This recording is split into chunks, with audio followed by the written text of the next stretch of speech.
There it is. Did we get it? I think it's working now. Hold on. There we go. Hi. Yeah! Let's do it. I don't know if it's going to work. Boom. There we go. All right. Let's see. Did it not work for a second? What was going on with it? Yeah, hold on. See, this is the problem. I don't use this thing for like a day. Yeah. Okay, let's see if it works now. Boom. Yep, there we go. Boom. Yep. Boom. Yep. Cool. All right, cool. What up, guys, gals, everybody? How we doing? Welcome to this again. Here we are. We could be watching MMA right now, but we're not. I might have been. But we're here. We're back. We're at home. Back where it goes, you know? Logging into everything. Oh, I'm not even on the Discord. Hold on. Don't forget to go to Discord. Got one of those now. Boom.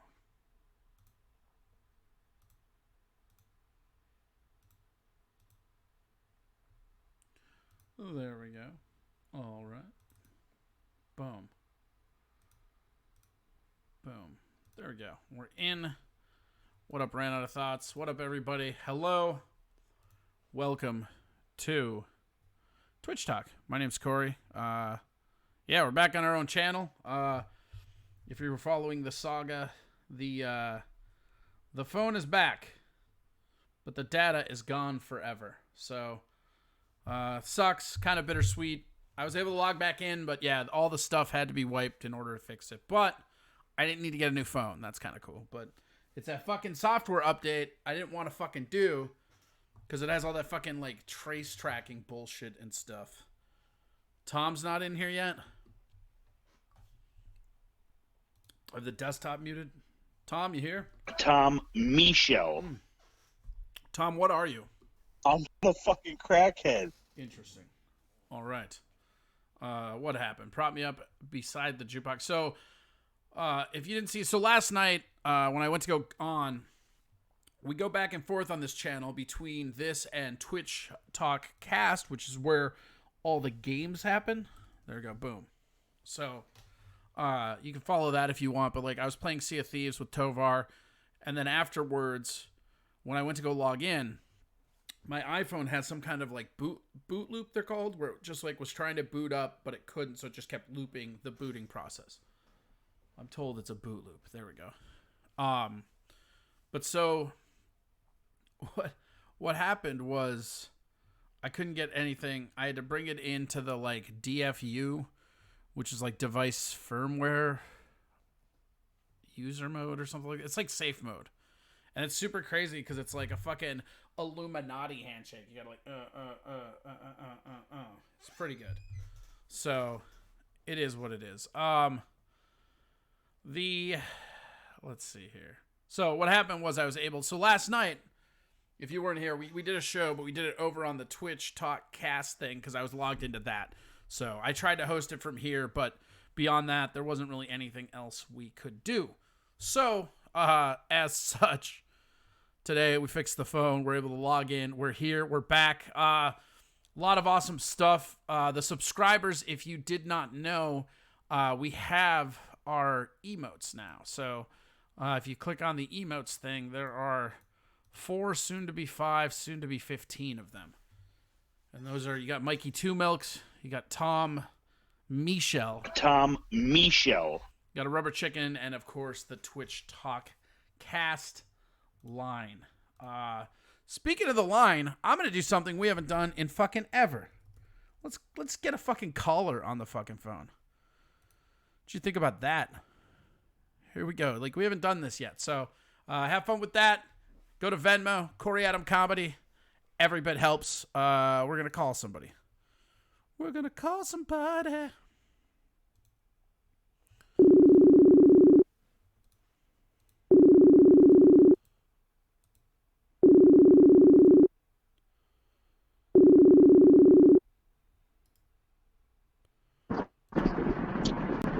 Hello. Hello, how are you? Good. Good. Sounds like you're running. Um, well, I kind of am, but not literally. Okay. I'm driving, Okay. but I'm running sort of from myself. Oh, okay. What happened? What did you do to you? I didn't stick around to find out. Yeah, you were just like, I'm out. It didn't look good. When the going got tough, you're just like, I'm out. Yeah, the Madhu got going. Without further ado, Without further ado. that was my line when I left. Oh, really? Were you just? You sound like you're in a cavernous place. I'm not. That's just you. I'm actually in my studio. It's very nice. There's no caverns to be had. Wow, nice. You're really making a thing out of this, man. You're like begging me. You're begging me and chasing me down to be on the show. And then when I call you randomly at no point that you could have known about, you aren't just completely dedicated to the show. How dare you, sir? Well, I am. I'm just pull over here on the highway and hit in reverse. Hey, I'm breaking. Tell people who you are. I'm breaking the law. Who I am? Mm-hmm. Did you say who I am? Yeah. I am the old Mad Dogger himself, Chris. For all my friends, so you just call me Madhu. Stand-up comedian, host of the Death Comedy Jam and the Till Death Comedy Jam, Comedy on the Couch. I got a new career lately where I don't have to travel or anything. I just tell my wife jokes on the couch, and I get eighths of people to watch me on Facebook. That's awesome. Yeah. And we're doing really well over here. We've got 9 total viewers, so we are crushing it over here as well. Lucky. Yeah, I don't want to brag, but you're now in front of nines of phone up. Now you're in front of nines of people. No, that's why How does it feel? I'm gonna flip off this fucking Mini Cooper because he's got a ski rack on his. Do you remember Ellie? Do you remember Ellie Mae from Willie's? Yes. She said you're crushing the game. She's in this chat. Yeah. There's a lot of old Willie's people in here. Nice. Not that she's old, just like show. It's older. What? She must have seen the show on the couch. Oh, you think that's why? No. Yeah. Where are you Chances going? are low. It's not. Where are you going? Dude, I'm going to Robert Barill's house. Oh, yeah? Yeah, I didn't know I was going to Robert Barill's house. But Gillespie called me out of the blue. And I don't know, they're probably going to just beat me up or something, but they were acting like they wanted to hang out. Yeah, definitely going to beat you up. I'm going to get jumped. Yeah. What if you get murdered and this is the last recording of you? Is there anything you want to say before you go? That you're my favorite host of the show that you run. What show would that be? Which one? The the TwitchTok. There it is. You got it. Nailed it. Your lucky guess is all promotion to me, sir. Dude, how has it been? You've been probably talking about all the riots and the 8 different apocalypses you got going on. How's the show been? Yeah, I mean, I don't know. It got kind of weird last week for sure. I'm kind of just, like, trying to make more dick jokes now to not think of it. Yeah. It's like... That's what the world needs it. Yeah, the world needs dick jokes now more than ever.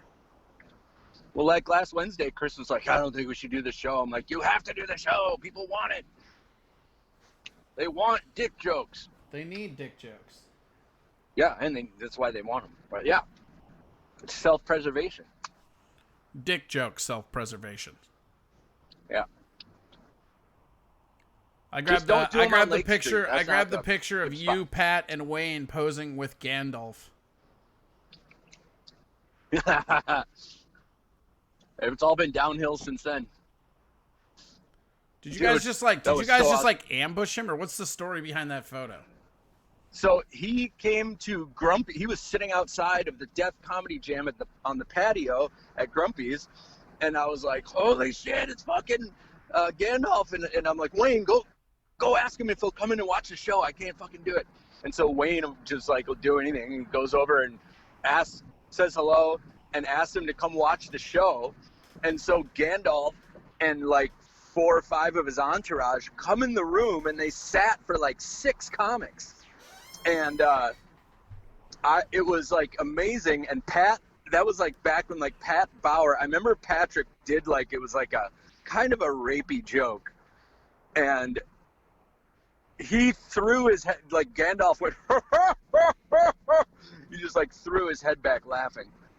And I was just like, this is a fucking amazing.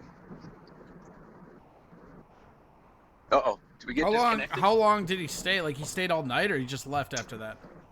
No, I mean, he was out on the patio all night. And then after the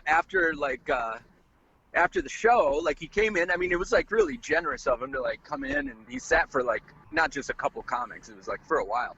And then he was outside, and then we got our picture with him, and like, what brought you here, you know? But it was like, Grumpy's was where a lot of the Guthrie people went, but Yeah. I go, well, it was like, right there, because the I Guthrie go, was across the street at that point, right? Yeah, yeah, but there's a bar connected to it, but it's like, yeah, but that bar sucks. Everybody used to go over to. I mean, I remember there'd be like. Yeah. Do you remember that fucking clown convention? So, shit, you cut out for a sec. I don't know if you can hear me. Oh, I so said. Gandalf said. Go ahead. Oh. Go. Gandalf said, "Go." Oh, he said. We said, why didn't you go to like that other bar, like one of the ones closer? And he said, $9 for a glass of wine. This place is more my speed. So that dude's the shit. Yeah, he's got all that money, and he's like, "I'm not paying for this. Get fucked." I know, right? He's not pretentious. He's awesome. Yeah. And he just looks like a homeless guy in that picture too. Well, and like, I bet he can walk around like that and people not recognize him, because he does just look like a homeless guy. Like, if I were him, I would like never wear shoes and like just stumble He was a doing lot. King Lear at the time too. Yeah. Ellie Mae said, I did buy his CD. So Ellie Mae said she bought your CD at House of Comedy ages ago, and you're a constant rotation in her car. Oh, that's awesome. We'll get Waylon to sign it for her. Nice. Prop me up beside the jukebox says R.I.P. Grumpies. Yeah. Do you remember that Dude, clown convention? No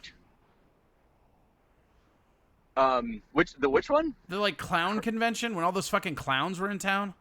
Yes. That was insane. Yeah, it was just like 100 clowns, and they were talking about clowning, and they were making like, did that documentary ever get made? Because they showed a lot of that in Grumpy's. I just never Googled clown. Like clown convention or whatever, like clowning convention. What the fuck was it? Dude, I don't know about that documentary, but Ian made a Grumpy's documentary. Did you see it? Mm-mm. I know about it, but I haven't seen it coming. yet. It's not out I yet, think right? it was supposed to. Right, I think it was supposed to come out, and then the riots happened, and they're like, apparently it's not as important as the riots or something. Well, yeah, duh. Yeah, I know. Okay, I get it. But no, it's it's gonna come out, this summer, I'm sure. But it was like, I had no idea who was making it, and it was like tear-jerkingly awesome. Did you saw it already? God damn it! You cut out again. This sucks. I said, so you saw it already? Yeah, I saw like a not totally finished version. Dope. But we're all in it. Everybody? Everybody. Yep. That's my favorite Yeah, you thing did a that's good ever job. happened was at that anniversary show. No, it's 10 years, so we're going all day. Gus, why didn't you just go 10 hours? That's in the documentary. Really? Yeah. Awesome. You'll get to relive that's it. the greatest. That's the greatest moment ever. That or when he poured the vodka on his face. Oh, that was at the corner bar, though. Mm-hmm. Close enough. So funny. Ah, that is vodka. Ah! So what have you been doing for like odd jobs? Are you cranking up the work already, or what's going on? No way. I ain't never going back. I've been living off the state, man. It's great. Yeah. They're finally getting paid back. Yeah. No, I've been working on the show on the couch. That's my thing. Yeah, you're really doubling down on the couch show. Dude. It's all I want to do now. Why? And then I'm gonna record it. And then I'm gonna record a CD just made of jokes I thought of on the couch, and I'll have like 4 more people over for the crowd. Be perfect. You turned into an indie comic so quick I didn't even notice. Dude, I'm going way deep on that. You got to try it, dude. Well, you are trying it right now. Yeah. What are you talking about? I know. I'm just giving you shit, bro. I'm not on a couch You though. chair comics are so snobby. Yeah, you couch comics think you're so edgy with your fucking rape jokes. You fucking chair comics hate all the couch comics. It's because you guys aren't like good. us. Whatever. Work a week in a chair and then talk to me. I did my chair time. Sure you did. Nobody remembers you. You have to grind now or you never grinded at all. And I belong to the chair circuit. I would have seen you. All right. I skipped the chair scene. Yeah. I'm a fraud. Yeah. Hey, If man. Gandalf could see you now. Some people just got it, man. They go straight to the couch. Yeah.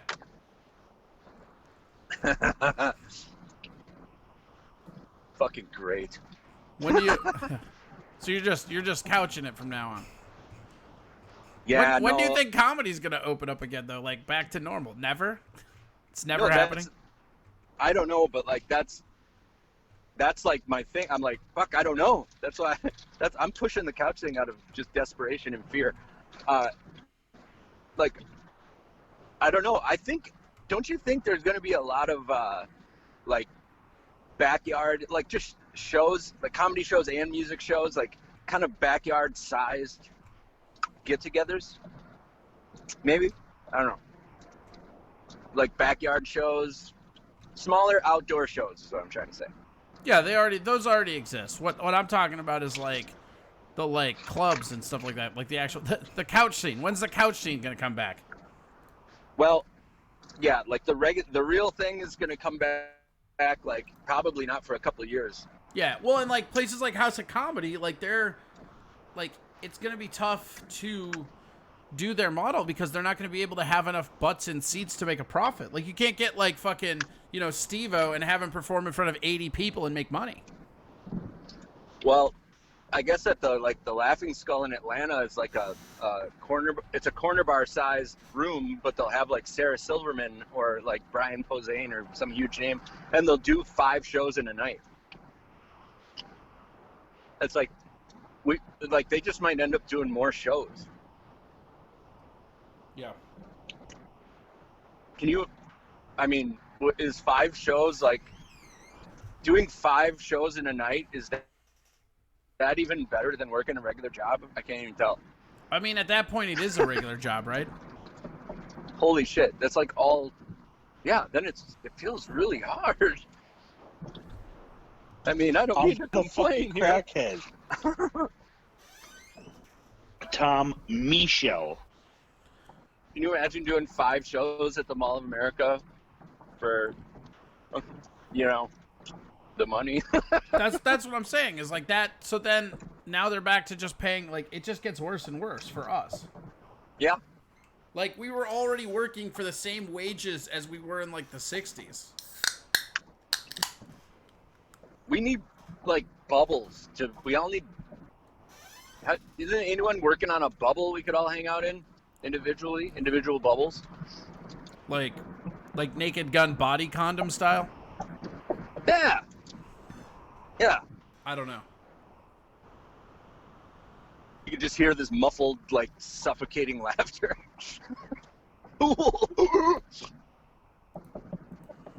How good do you think you would legitimately do in a Guar trivia contest? Oh, I think I'd get a B. Okay. Just being Guarnist. Just being Guarnist? Yeah. A little, like, Guanisty? but what you just saying that really scared the shit out of me, so I might do some boning up. No, man, nothing to be scared of. You got this. It's fine. Somebody sent an email in and said that we should have Guar trivia, and I was like, I don't even know if anybody knows enough about Guar to partake in Guar trivia. Like, maybe Madhu. I feel like maybe me and my buddy Chance, and then that's it. I feel like I would, if it was just like origin story and legend, I think I'd do pretty fucking good. Yeah, I feel like I know the origin pretty well. I admit I haven't spent quality time with a few of the albums yet. That was why I gave myself a B. Oh, so you were just legitimately criticizing yourself. Yeah. Which means you really think you'd get an A. Well, yeah, if it was just like space legend, origin, all that, I think I'd nail that. What kind of trivia do you think you wouldn't? I mean, I kind of just like name that tune shit. Yeah. Like some of those albums, maybe if there was like lyrics and stuff like that. What are your top 3 Guar albums? Well, Lost in Space. Yep. And then the first one I got into was in high school was America Must Be Destroyed. It's a great album. And that's kind of my favorite one because that's how I got into them. And dude, I don't know. After that, like Battle Maximus is really awesome lately. Yeah, I feel like Battle Maximus and I feel like Bloody Pit is my least favorite. Really? Yeah, I don't know. Maybe I just need to spend more time with it, but like the more I listen to War Party, the more I love it, which I always did, but like that album just keeps getting better, it seems like. Yeah, that's the one I'm trying to think of. War Party is probably like in the top 3 for me. It's close. It's just hard to beat Scumdogs, man. Scumdogs of the Universe is one of the greatest albums ever. God, that album rules. Yeah, I know, and that's like so the Violence Has Arrived is probably my least favorite one. Yeah, I could see that, I guess. What's but the why one is that? like We Kill Everything is probably my least favorite. The one with like Scrotum on and like everything was like a weird fucking funk version. But it wasn't even like funky. That was the one with like that had like what was on there? Yeah, We Kill Everything. Which is like, 'cause we kill everything. And then there's what else was on that album? All the Nitro Bong. Do you like the Penguins one? Yeah, Carnival of Chaos. That album rules. That was the first album I ever bought, like, of Guar, so it will always have a sentimental place. Yeah. Aaron just popped in and said, "You suck at singing." Yeah, you're right, man. I'm not Guar. Boo-hoo. You ever think, like, the internet fails at making you feel bad, Chris? Yeah. I mean, you're technically better than Brocky right now. I mean, maybe. At singing. You said you were bad at singing? He said it. I don't care. I mean, I don't think I'm good or bad. I've never tried to be good. I'm just rocking out, bro. Let a man rock. Quit making Corey feel bad. Yeah. What's their problems, man? You try not. Corey, I think you're a nice singer. I think it sounds nice. Thanks, Chris. Finally, some goddamn support around here. That's See, true. this is the problem. These people come here for entertainment. They like branch out. They act like they're here to help and have fun, and then it's just insult after insult. Yeah. It just hurts sometimes, you know. Yeah. I know. Try being on the couch. I feel like I can handle this better if I was on a couch, you know. It's like You the can chair, lay down. The chair feels real weird, you know. Like it's just lonely. You can put a cushion on your lap, and Good old lap cushion. sometimes there's a blanket laying around. Okay. Yeah. Now I get told to stop whining. Now they're just yelling at me. Jeez. Why do people that support you so mean? If you want to keep being mean to me, go to Venmo at Corey Adam Comedy and donate your anger. Yeah. What are you in a wind silo now? What the fuck is going on? I'm just crossing into Wisconsin now. Wow. Why does it sound like a vortex of suffering? Wait, are you going to a bar? Are you going to an actual bar?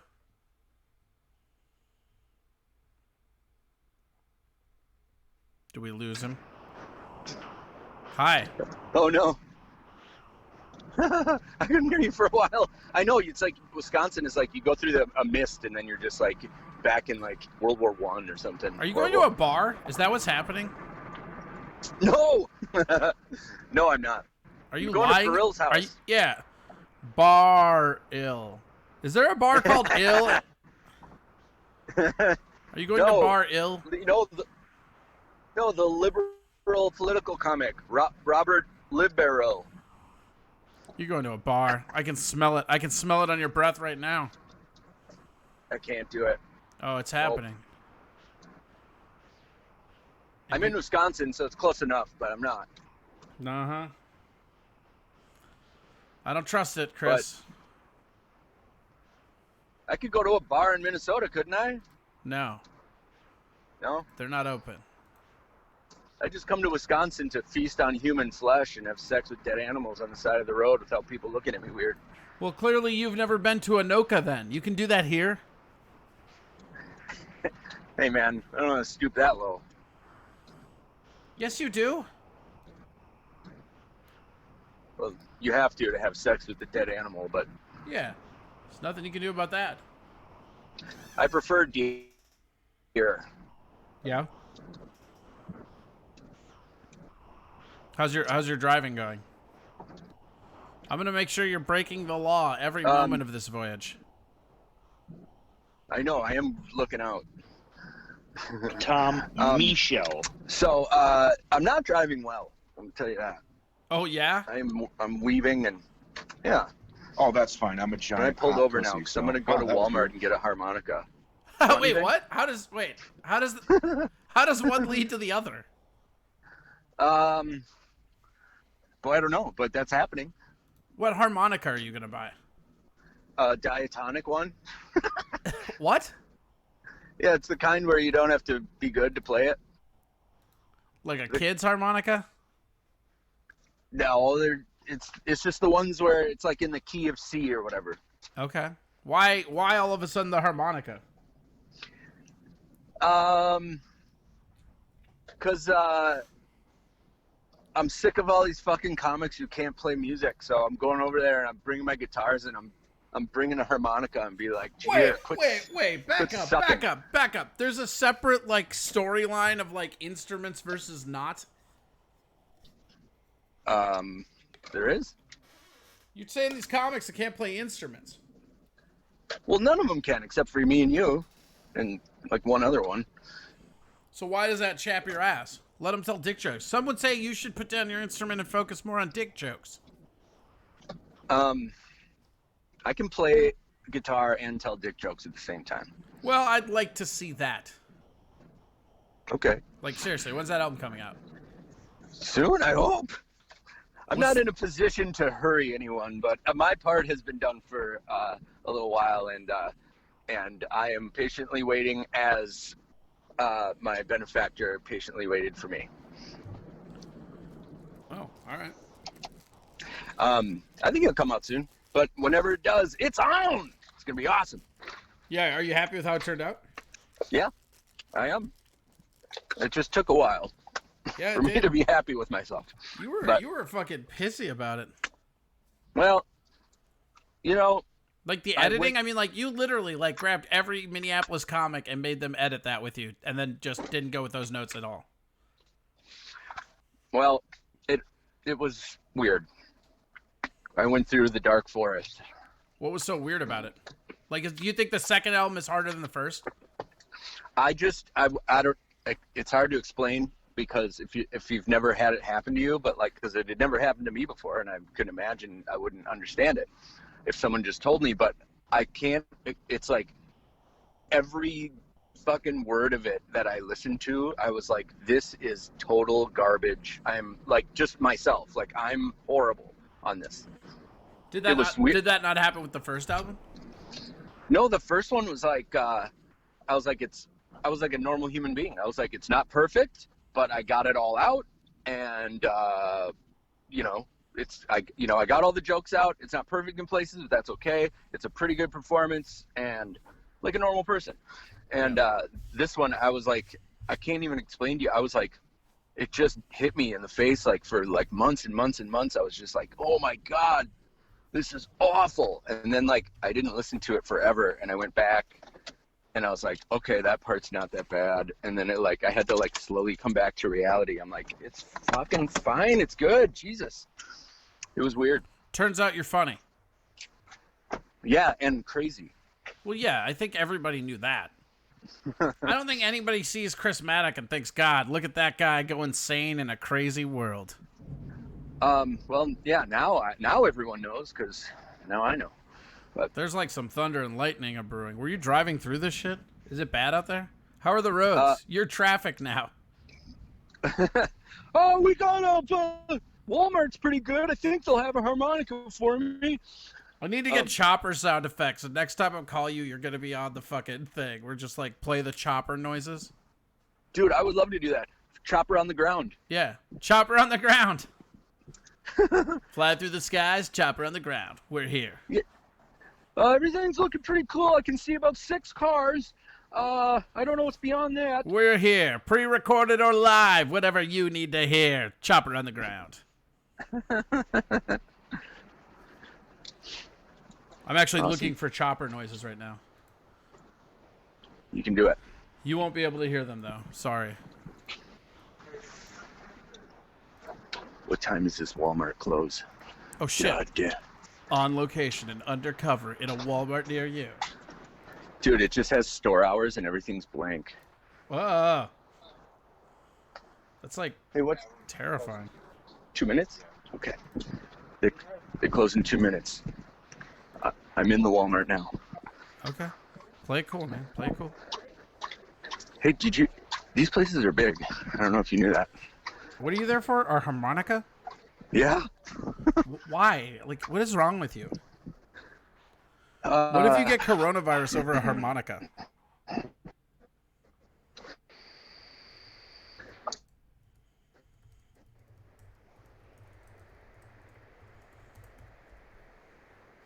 I'm not playing it.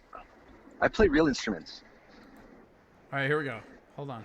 I'm trying to convince the world that a harmonica and a kazoo are kind of interchangeable. Oh, yeah. No, they totally are. Oh, is that what this is about? All right, I'm in. I'm back into it, man. You got it? Yeah, okay, go. Wait, hold on. Okay, wait, hold on. What? I got the helicopter noise. Ready? Okay. All right. We're live. All right, I'm going to ask. Copper on the ground at Walmart in Wisconsin. Now live to Chris Maddock. Chris, can you hear us? Yeah. Thanks for having me on here. Yeah, I can hear you loud and clear. Okay, how's it looking? How's the Walmart? Traffic is pretty cool right now. I can see some basketballs, big thing of DVDs that no one would like, and an instant pot to cook rice in. Oh, They've got it all here. I've never been in one of these places. I wonder if they have a harmonica off the top of my head.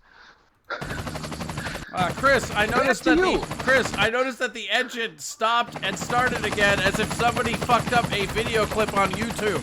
Are you okay?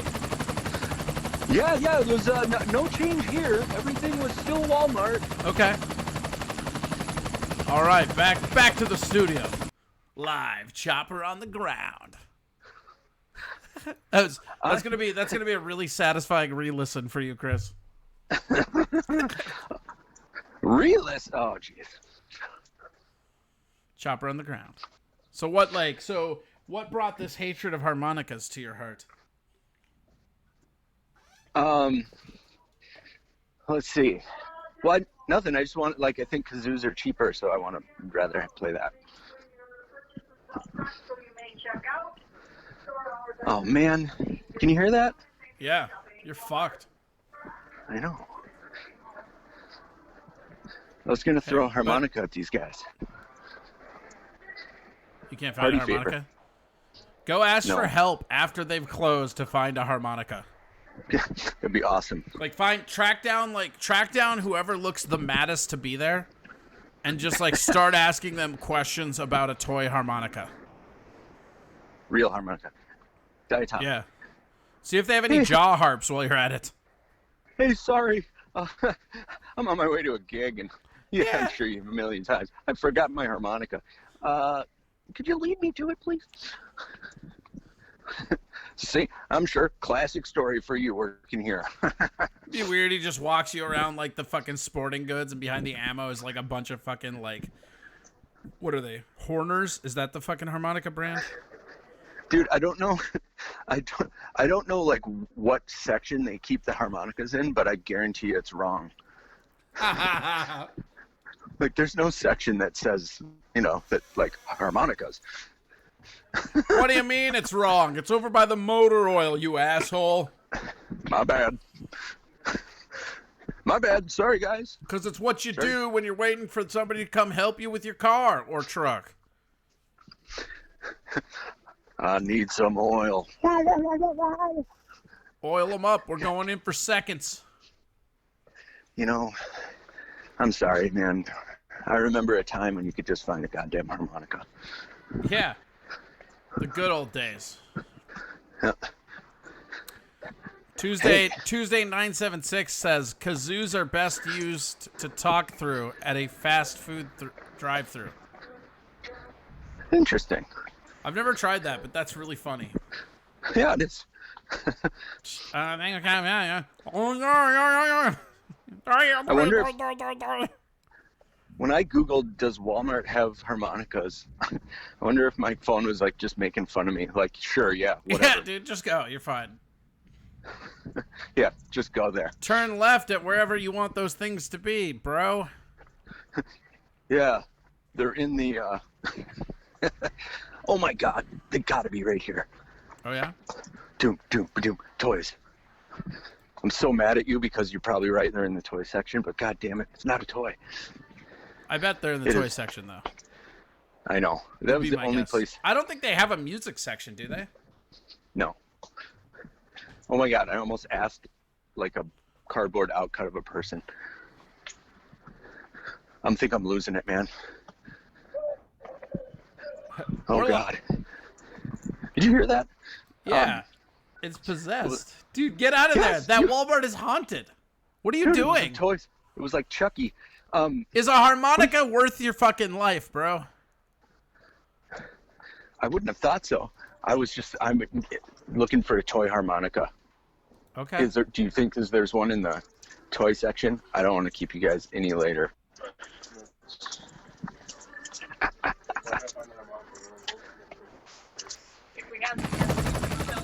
He's asking Nostalgia. for toys live.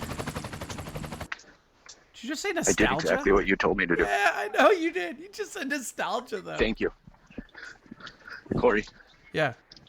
I did exactly what you were jokingly telling me to do. Yes, you're a fucking replicate human being. You found it? Oh my God, thank you so much. Heck, yes. Thank you. Oh my God. That's awesome. Were they in the toy section? All right. Yes. What? I told you it was going to be wrong, so. Yeah. Is it like a nice one, or what is it?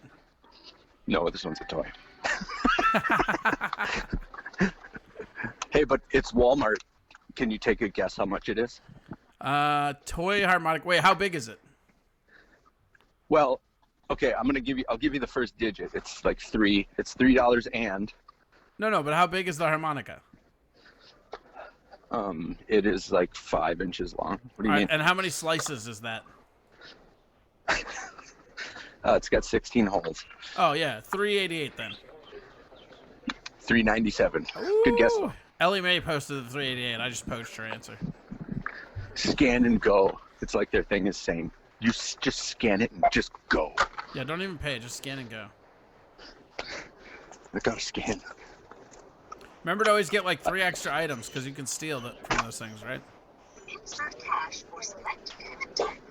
We're live in the air at this ATM. Chris, how's the ATM? It's asking me for my PIN. I'm gonna put it in, but not say it out loud. Okay. I believe I've paid for the real harmonica that was in the toy section. I've got a receipt now. And completely free of charge, $40. It's like I made money to get a harmonica. Thank you.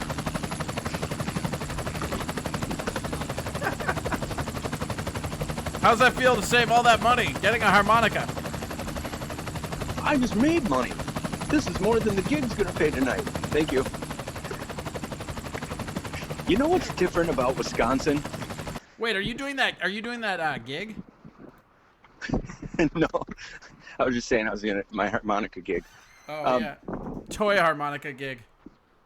Dude, you know what's funny about like Wisconsin is that like when you like someone like looks at you and you smile at them, they look at you like you're trying to fight them. Yeah, that's like a Wisconsin thing, right? I think so. I just always assumed it's because they weren't happy to be there. Well, why not? I was. Oh my God. I'm sorry, Corey, but not one but 2 employees were happy to help me find a harmonica. Nice. What if I told them it was, I go, wrong one, where's another one? Yeah. Go back in and see if you can return it. I can't believe that worked. Wait, I can't believe that worked. We're back in the car, in the ground, in the air. Maddock, how's the harmonica looking? We've got 1 harmonica here, I'm seeing, and I think it's looking pretty good. It's got 16 holes, and it's a toy for children. Back to you. All right. Well, he seems pretty happy. I don't think anybody should tell him he's not going to be able to hear it over the blades of that chopper. I think that might break his heart. What's that now? Couldn't hear you. Well, your engine stopped, but now it's on again, so go ahead. Hey, you think anyone else has a harmonica around here? Do you need multiple harmonicas? Is that a thing? I just had my chance. I blew it. You gotta turn back around. Just run in there and be like, I need 3 more of these. I know where they are now. Yeah, you know where they are now, right? Do it. I double dog dare you. I can't get double coronavirus. I gotta stay away. Well, you know, it's just that dope cuck life. Wuss. Yeah, I really fucked this up. Yeah. You make me so sad sometimes. I really let everyone down by not doing the thing that no one knew I was gonna do, and it's not that cool anyway. I mean, as long as you understand where you fucked up, I guess I'm okay with it. Oh, yeah. All right, hang on. Yeah? Are you opening up the harmonica? Jeez, dude, it's like you can see me. Well, you know, it's just that dope cuck life. I'm the fucking crackhead. Harmonica. Wait, do that again? Hang on, I'm doing a U-turn. Oh, sweet, a liquor store. Dude, that's what's up with Wisconsin, dude. You can be lost and taking wrong turns and you still run into a liquor store. That's great. Liquor store. Can we have a quick liquor store song from the legend Chris Maddock, the country music legend? Oh my God, I just drove behind the liquor store. How the fuck did I do that? Behind. It sounds like a toy accordion. It doesn't even sound like a harmonica from over here. Toy accordion, but real harmonica. Okay. So, what's your stance? That there's no difference between that and a real harmonica? Well, I'm no expert, you know. Tom Michaud. I mean, contrary to popular belief, I was never in Blues Traveler. I feel like you were. Okay, is this liquor store open or am I in Wisconsin? What's going on here? I'm the fucking crackhead. Well, you know, it's just that dope cuck life. All right, bud. This is it. Yeah? I'm going to have to part ways with you now. Oh, okay. What happens now? Now I go into the liquor store. Oh, and you can't have fun in the liquor store, just the Walmart?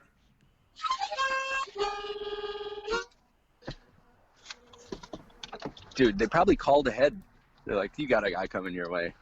He keeps reading out air traffic reports, and like if they were worried about you, they wouldn't have sold you that harmonica. He thinks choppers go on the ground. Beat him up. Live in the ground.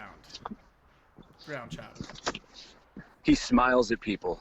He's got some sort of hope in his eyes. Kill him. That's smiling at somebody. That sounds like a microtransgression to me.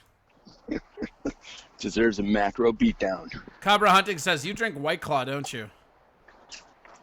Ellie Mae says, don't leave us, Chris.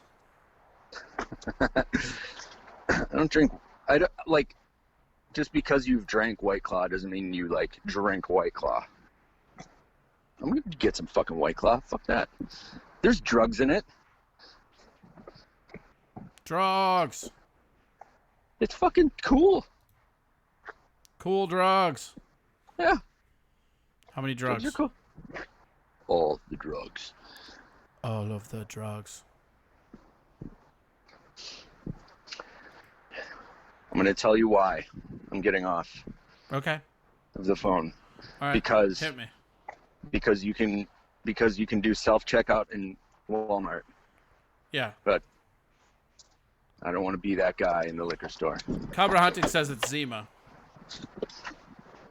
Zima? What? Zima. Oh, yeah. White Claw, no. It's different. He'd know if he drank White Claw. Tuesday says drugs are usually keistered in the drinkers of White Claw. Well, whatever. Yeah, I don't know. It all gets in there. Check your butt. I think he's saying you have drugs in your butt. I'm always the last to know. That would be cool. All right, goodbye. You're ruining everything. I love you, Corey. I love you. Tell people where to find you. We're gonna be on Facebook live. Yeah. Wednesday night at 9 o'clock. Chris Maddock. All right, there you go. Maddock. It's goddamn backwards. That's true. It is. All right. Yes. Setting you loose. Goodbye. Bye, Corey. No thank yous. No fucking thank you. All right, what else do we have? I feel like there is... Did we do the China thing yesterday? I forget what we do. All right. What's going on? What's your topic, Cabra? I like this helicopter sound. Like live in the chopper. We're up in the chopper.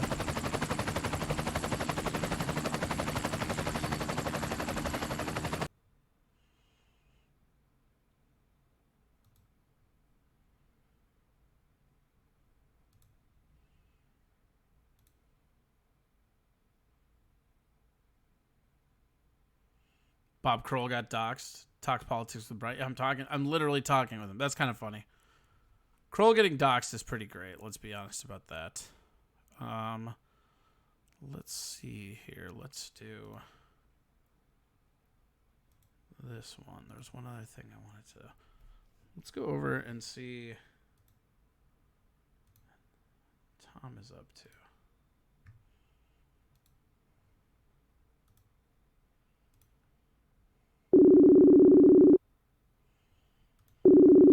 That.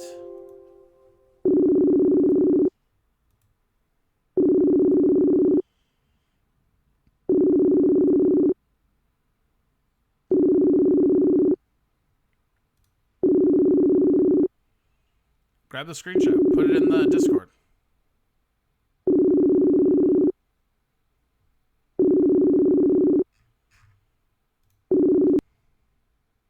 Hello. Hey, what up? Not much, man. How you doing? Good. Are you watching the fights? Actually, right now I'm just eating ribs away from the TV.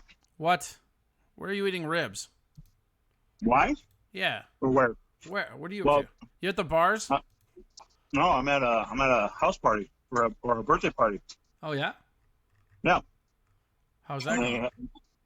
Well, good, because I'm eating ribs. And everybody here is delightful to hang around, so. Nice. Yeah, man. Living the dream. Yeah? Yeah, man. The rib dream?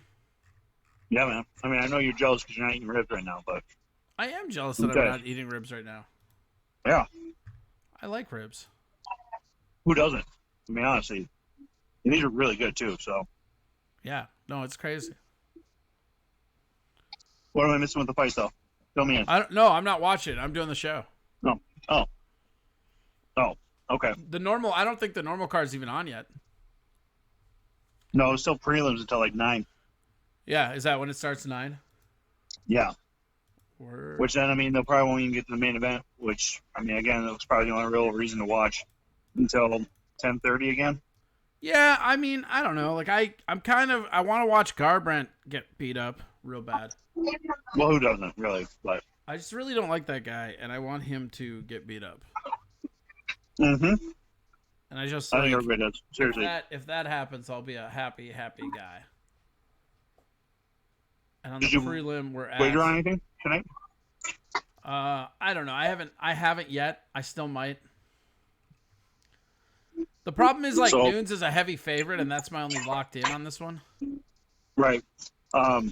Apparently, there was a tweet out today from somebody who runs a sports book that somebody had made $1 million bet on Nunes, and then if she wins, he wins $116,000. Really? Which is crazy.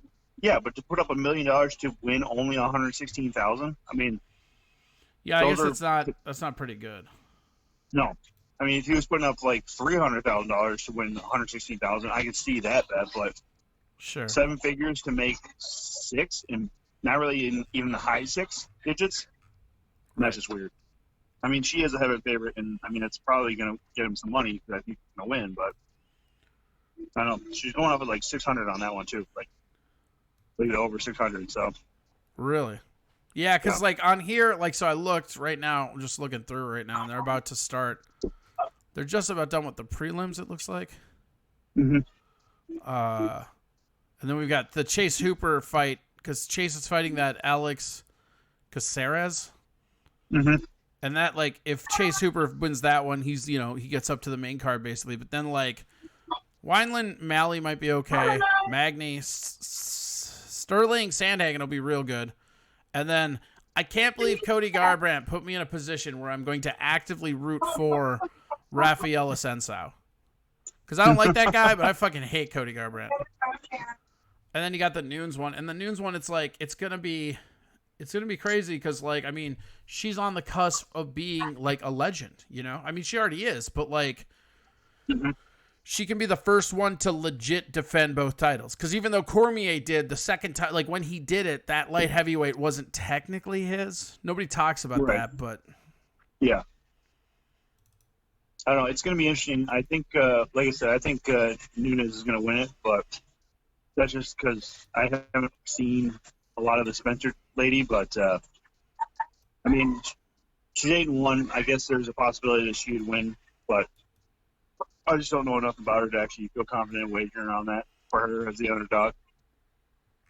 Yeah. Well, and like it's not a good money bet. Like that's when you're betting on fights, to me, you got to go where the good money is.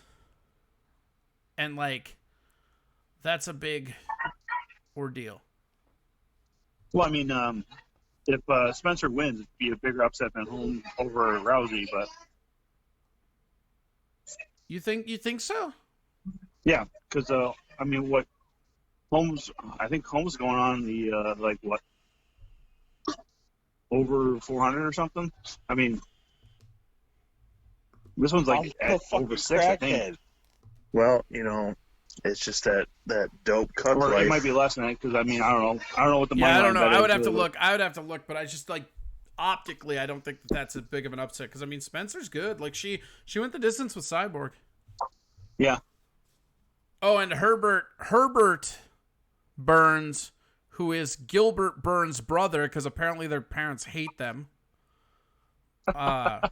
He won tonight again by choke this time. So he has 2 UFC fights, 2 first-round victories, 1 knockout, 1 submission. Okay. So like we may be back to getting like little and big knock back, just like some Brazilian jiu-jitsu masters that are in the UFC. Right.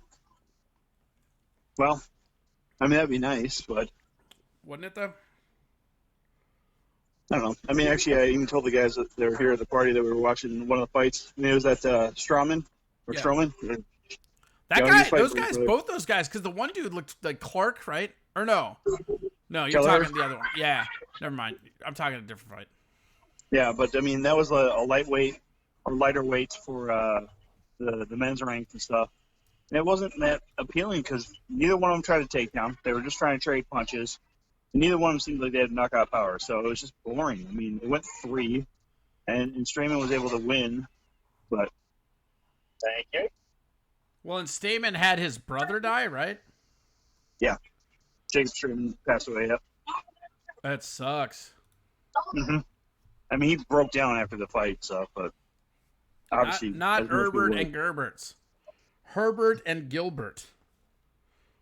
Yeah, still terrible though. The worst. It's very, very bad And- names. And Herbert and Gerber would have just been funny, Yeah, like in that ironic, stupid way. right. Not the actual funny to be funny way. Right. Exactly.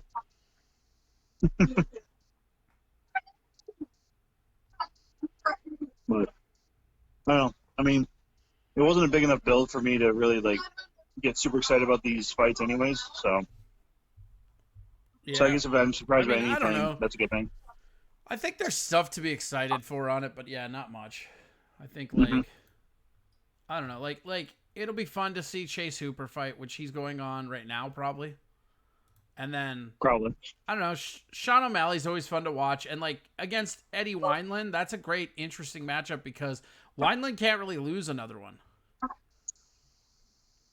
And like No, probably not. Magny should go right through that other guy who's Anthony Martin. I don't know who that guy is. And then Aljamain Sterling and Corey Sandhagen should be a great fight. Yeah, that one shouldn't be too bad. And then I hope Rafael Alonso and fucking Garbrandt is just quick and to the point because fuck Cody Garbrandt. Cody Garbs. Yeah, And I mean, Spencer though, you know, the thing about Spencer that people keep like forgetting is like she's only lost to Cyborg. That's it. Other than Cyborg, Yeah. she's not lost. I guess that's pretty good. It's a Well, pretty good person and to she lose lost to. the decision to Cyborg too. She didn't even get knocked out by her. That's pretty good. Yeah, But I that's mean, really Nunez has knocked out Cyborg, so. Man, they were doing. I was watching one of the vignettes on the Embedded or whatever, and they Mm-hmm. said a stat that I thought was interesting, and then when I was thinking about it, I was like, holy shit, that's right. So Amanda Nunes, right? Are you ready for this stat that I thought was the coolest thing I'd ever heard? So Amanda Nunes, right? The 145-pound belt, right? The one she first got when she beat Tate, right?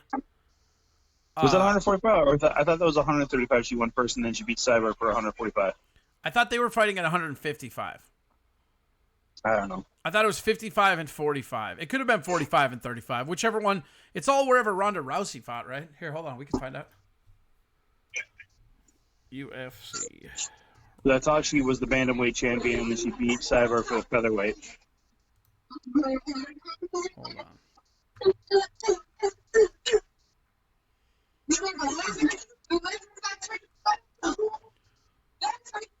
So what's featherweight? 135? I thought that was 145. So featherweight and bantamweight. So 135 is what it would have been. Okay. Right? So that's... I think that's right. Mm-hmm. Interesting thing, actually, is on the UFC website, right? They have the featherweight, women's featherweight listed, but they don't have anything there. Well, because, I mean, the title is still Nunes, I believe? Yeah, but isn't tonight bantamweight? Yeah, but there's nobody in featherweight. They're getting rid of it, I think, but they're just going to let her keep doing it while she can. I think. I don't know. Okay. I just think it's fucking weird because, like, whoops. See if we can... So then what is this going to be, just strawweight, bantamweight? For the women? Yeah, I don't know. Strawweight, flyweight, and bantamweight, I bet. They had 2 until they got Cyborg assigned, and then they had 3. But yeah, so it's no, they have 4 right now. Okay. Because they have strawweight, which is Weili Zhang. They have flyweight, which is Shevchenko, and then bantamweight and featherweight are Nunes. Okay. I just looked right at. But the thing, okay, so you ready for this like crazy, fun, weird stat that I saw? Yes. So it would be at bantamweight, right? So Amanda Nunes at bantamweight, which was the inaugural women's division. I mean, that's the like Cadillac. That's the one that was the original, right? Mm-hmm. Amanda Nunes has knocked out in the first round every other person that's ever held that belt.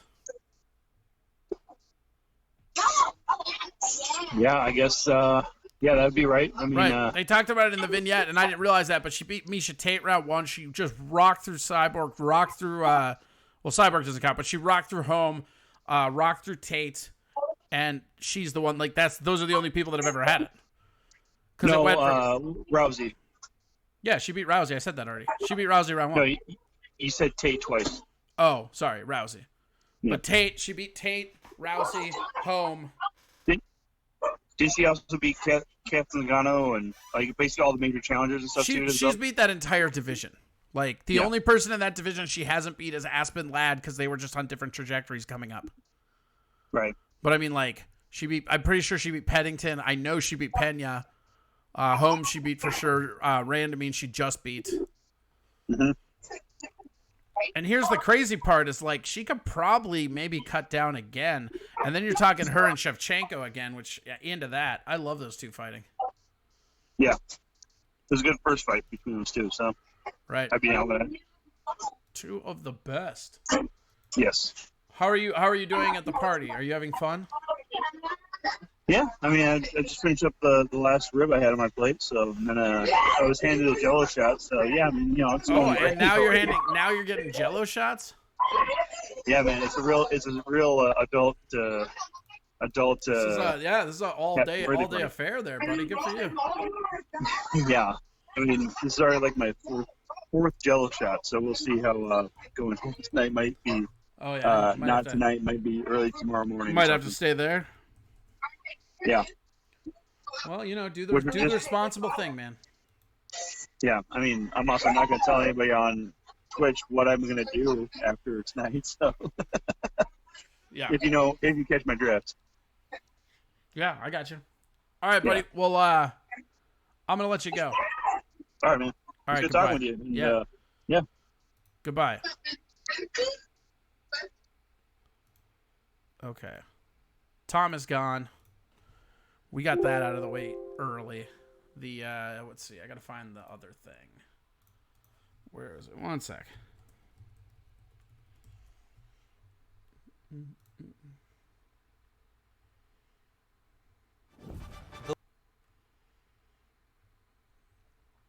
So this is kind of cool and relevant because we've been talking about this a lot.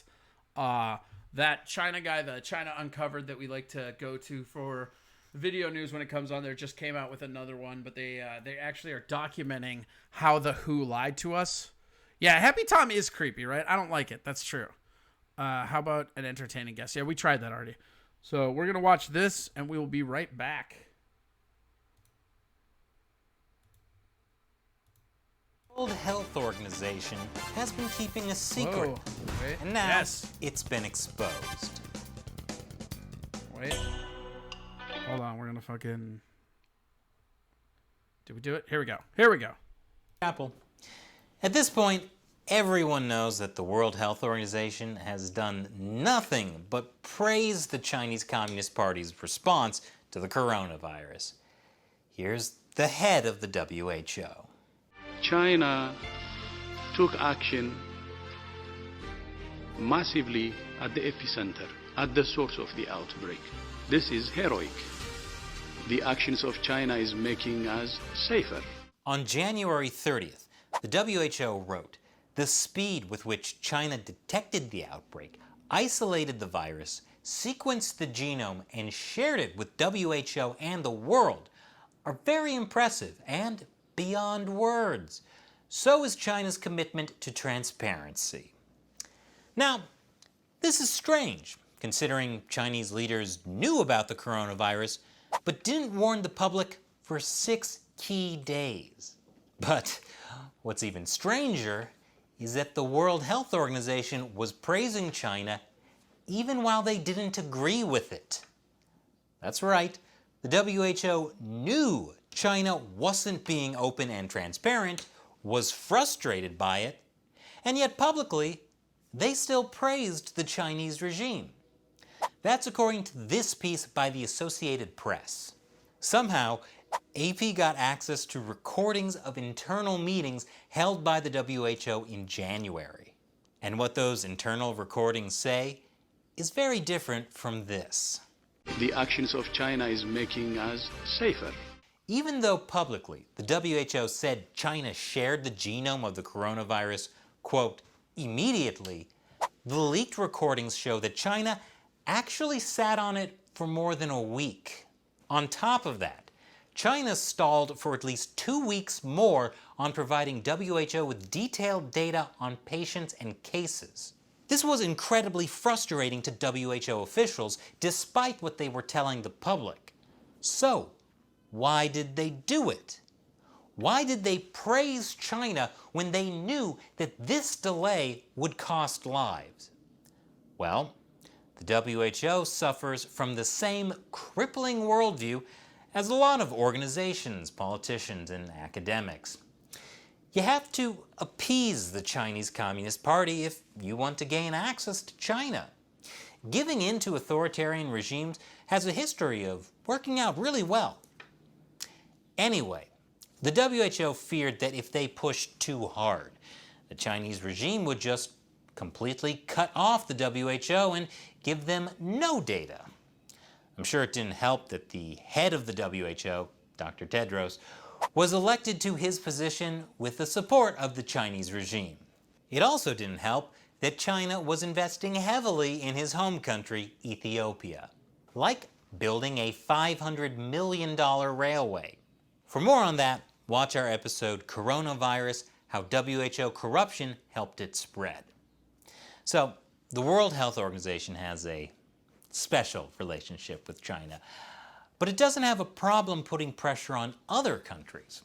For example, the AP's leaked recordings show that Dr. Michael Ryan, the executive director of the WHO's Emergencies Program, knew that China was being treated differently and that it would hurt the WHO's reputation. According to AP, last September, the WHO had issued an unusual public rebuke of Tanzania for not providing enough details about a worrisome Ebola outbreak.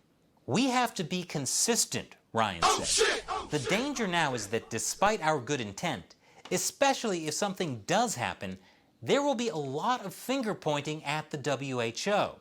Well, they were not consistent. Do you think there could be finger pointing at the WHO? China has total control over the World Health Organization. We have detailed the reforms that it must make and engage with them directly, but they have refused to act. What's even more shocking about this whole thing is it really reveals how China's control over the WHO has grown. Take how the WHO responded back in 2003 to the SARS epidemic from China. Early in the outbreak, the WHO issued a rare World Health Alert. It carefully investigated Chinese hospital wards, proving senior Chinese officials were lying about the disease. They even told people in Hong Kong not to travel to southern China, even though that corporate travel was worth big bucks. As the Wall Street Journal said at the time, by taking a zero-tolerance approach to the disease with governments as disparate as China and Canada, the WHO may well have limited the toll of SARS at the crucial early stage. That sounds like a very different World Health Organization to the one we have today. What happened? Well, the Chinese Communist Party saw how the World Health Organization really kept them from being able to successfully cover up SARS.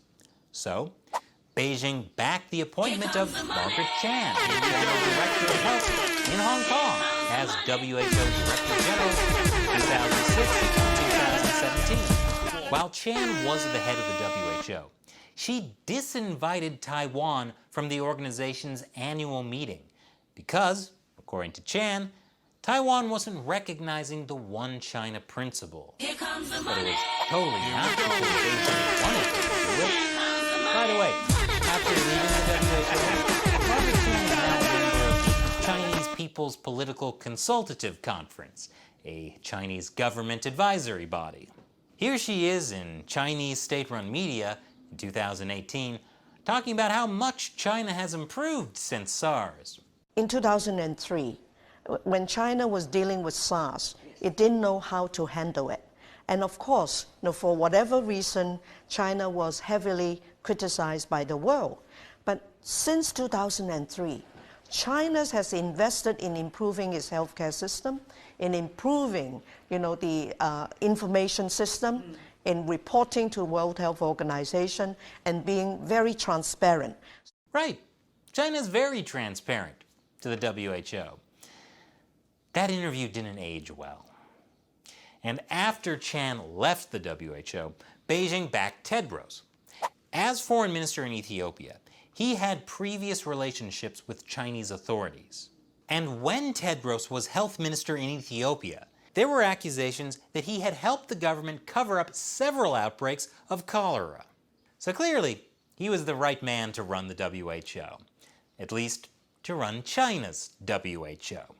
And now it's time for me to answer a question from one of you, a fan who supports China Uncensored on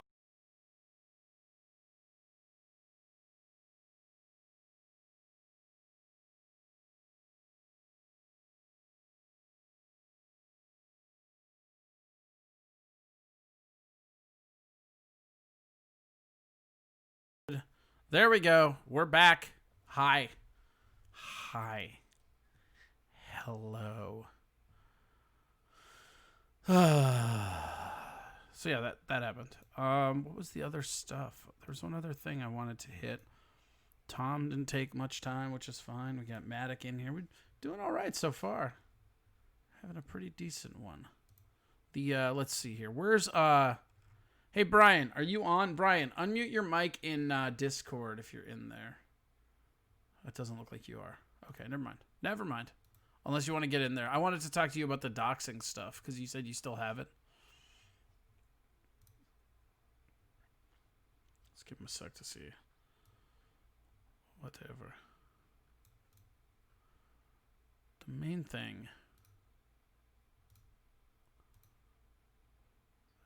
There we go. Do that. Oh God. That killed everything.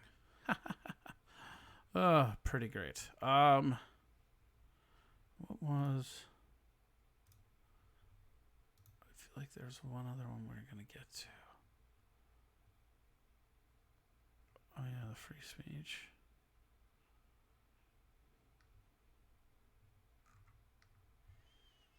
Nope, I guess not. Whatever. Who cares? Yeah, there's that.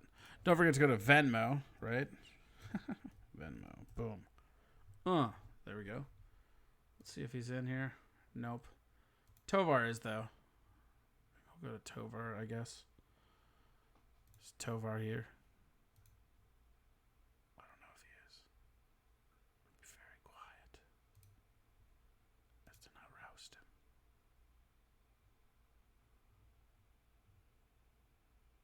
Nobody can hear you. Fix your mic.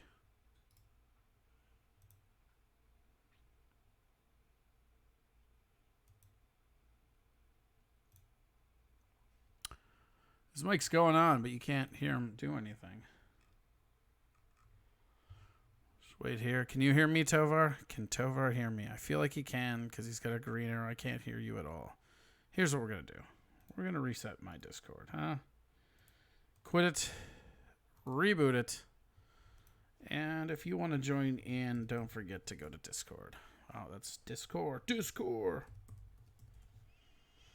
Boom.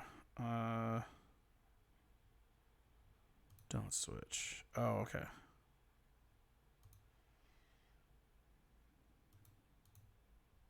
There. Tovar, can you hear me now? I think it's on my end. But it's because these fucking speakers. Hold on. Let's fucking get in here, yeah? Okay. So first off, that needs to save. Yep.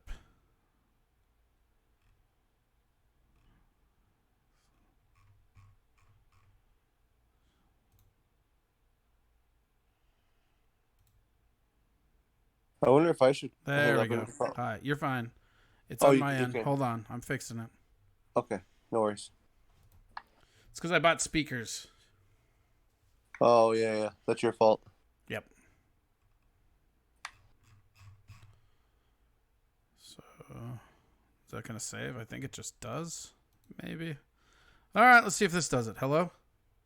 Hi. There we go. How's it going, buddy? Not too bad. It's kind of funny that I told Brian to get into Discord like an hour ago, and he didn't. He still didn't do it.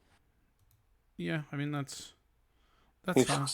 Whatever. He goes, what should I do with this? I want to get the word out. I'm just like, go on Corey's show, put it in Discord. Yeah, dude. I was just literally gonna go back over to him, but whatever, man. Dropping the ball. Yeah, I mean, what's going on, man? You seem like you're having kind of another chill night. Yeah, I had I got speakers and I've been fucking around with the channel because I got access to it again. I spent a lot of the day fixing my phone. So that was... Did you get a new phone or did you figure it out? Well, I had to wipe my old one, but it works fine now. Okay. So you just reset factory settings? Right, but I lost all my data, but it's working now. So, like, whatever. Yeah, I mean, win-win. Win-lose. I don't know. You got a phone. Yeah, it sucks, but, like, whatever. Got a phone. So the main thing is, well, whatever. I didn't really want a new phone anyways. Like, there's a reason I didn't go buy the 11 when it came out, because I don't really care. Well, I mean, they don't offer anything new for me. If anything, like, this phone is a step back because I'm not putting the facial recognition software on there. So it's like I lost the thumbprint scanner. Yeah, I mean, mine doesn't have a thumbprint scanner. I have a 10. Which one do you don't have a 10 though, right? Yeah, I have the XR now. Oh, okay. What did you have that had a thumb scammer still? The 7 Plus. Oh, yeah, okay. That was my last one. That'll happen. Yeah. I love it. The old cute home key. Yeah, I already miss it. I don't. Yeah, but you have your facial recognition software turned on, so you just look at your phone and it opens. Yeah, I mean, that's you get used to that, and it just doesn't matter. And like, I enter in my long password usually, anyways. But the main thing is just the navigation without that home button. You get like so much extra screen. It's nice. Yeah, I guess you get extra screen. I mean, the nice thing is that this is a smaller phone with essentially a little bit bigger screen than my old one, which was a plus. Yeah, I mean, that's fine. Are you watching the fights? No. No. Oh yeah, I might look for a Twitter feed later. There's nothing really exciting. I mean, there's no fight that was really like getting my blood boiling or whatever. Yeah, I mean, I don't know. It's a kind of a filler, but they got to fill those contracts. You know, they can't all be bangers, and they've been putting all because the 249 was all the headliners that got canceled in between then and there. Right.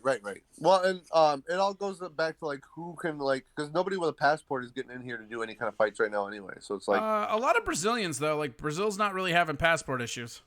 Nobody from Europe. About that. They're just using the tunnels. Like that's not a passport issue. Right. They're just like, I'm here. Let's fight. Yeah. Oh, here we go. What happened to you last night on Sea of Thieves? I came back and you were gone. Oh, dude, I was like passing out waiting for you, so I had to go to bed. I was like gone. Yeah, I was gone like 2 minutes. I came back and you were already gone. I was like, whoa. And it like said you had left a minute ago. And I'm like, I was gone like 3 minutes. You are a really smart man with no conception of time. No, it has the messages though. Yeah. Because it has when I sent the join message and when I got back, it was 4 minutes, and then you had left 1 minute. Dude, remember when I told you like during the show? But you were passing out. Yeah, I was like tired. I was like passing out during the show. I was You get a lot of sleep. A little bit. I had to wake up into a brake job today. Like, but I had been in the sun for 11 hours, and like I went from sitting on my thumbs for 3 months to like 2 hard days of work. It killed me. I got reminded that I'm a 40-year-old man this week. I was not happy about it at all. Sucked. You're like, oh shit, this is still a thing? Nah. Right. Well, it's like I guess it makes me feel good to know that I can still work like harder than like most people that I know. Right. Yeah. But like the recovery time is so much longer than it used to be. It's like, oh fuck. Well, how much longer am I going to want to put up with this pain? Like, you know, it just becomes a certain point where your body kind of just takes over, and like it doesn't matter what your work ethic or your ambition is. Like you have to start slowing down a little bit. Maybe. Sure. I mean, if you have Joe Rogan money, you can go down to like. Yeah, I was gonna say, why aren't you just getting like surgeries and steroids, dude? You got this. Like I can get like those what are the spinal fluid or like the white blood cells that they spin around. Yeah, well, he's also had his like ligaments replaced or some shit like that. Like weird shit. He's done a lot of weird shit to his body. Experimental stuff that's actually kept him a lot younger. But like the average everyday guy like me, who's just some plebe with no money, is like, you know, I'm slowly becoming part of the boat, man. Yeah, the boat consumes you and it becomes you. You are the boat. Right? You get it. Yeah. No, I understand. It's just weird. But yeah, you got lots of sleep. Are you gonna be sailing tonight then? Yeah. I'm on GTA right now trying to get some stuff done. Trying to get my mission. I found the funniest thing on Sea of Thieves ever, I think. Like I was laughing wholeheartedly at it. What'd you find? You 2 people, right? Like on your crew. You can do it with more, but you just need 2, right? So you wait till someone's chasing you, right? And then you veer off at an angle, right? Mm-hmm. And then you just get them to like not close it, and then you jump out with a powder keg. Mm-hmm. And then one person jumps out, the other person keeps driving. And then as they get closer, you steer the ship because they don't even look for the guy with the keg, and they steer you can steer them right into where the keg is. Oh, for real? Like you just look behind you and steer for the keg. Yeah, that's awesome. Because they're finding the ships. Like it's pretty great. I found some clips and stuff. I think Mikey watched it. Like it's pretty great. Nice. Well, Mikey's like see rich now, isn't he? He's like. Yeah, dude. I was on his channel cussing him out last night. It was pretty great. Oh, were you? Well, yeah, because he was like, oh, yeah, I'll play. And then he doesn't play. And then he's playing in this party where he's making all this money. And I'm like, look at you, you sellout motherfucker. Too good to fucking play with your friends. That's funny. Well, to be fair, like, he's asked me, like, multiple times. And I'm, like, always busy during the day doing shit. Yeah, that's probably fair. Yeah. Also, like, I still really love GTA. So, like, as much as I also like playing Sea of Thieves, I'm rich, bitch. I got money. I can escape into a reality where I have a yacht and a hot tub and a fucking helicopters. Yeah, you love them helicopters. I do love helicopters, man. What's not to love about them, though, really? Yeah, it's quick, efficient transportation for the wealthy. Both in video games and in reality. Oh, man, you're keeping it real. Hell yeah. I mean, the thought that just popped into my head was like Kobe probably didn't like a helicopter for like the last 30 seconds. I mean, maybe. Or maybe he was just going, wee. I don't think that's what you do on your way to your death. I don't think you wee. Well, maybe. Maybe I would wee. But most people probably wouldn't wee. What's I mean, I would wee. what's this house party that Tom's at? He's doing his own form of protesting tonight with ribs. Is that what's going on? Yeah, I don't know. Who knows? And what's up? Like, you have to call him all the time because he's like he just refuses to use Discord. Well, no, he usually does, but he was on a fucking he was on a house party kick, bro. Jam with the ribs. I don't blame him. I get it. Who can blame that? State's opening up now. You can go to a bar and a restaurant because they don't want you on the streets protesting the government. They don't care. It's fucking Wisconsin. They don't give a shit. Another week and a half, and we get to figure out how full of shit they are. Yeah, Ellie Mae just said, "What the fuck? Why weren't we invited to the house party?" Yeah, good question, Tom. Oh, he's your favorite, Ellie Mae. This is your first pick. That's on you. Both of you guys, suspect.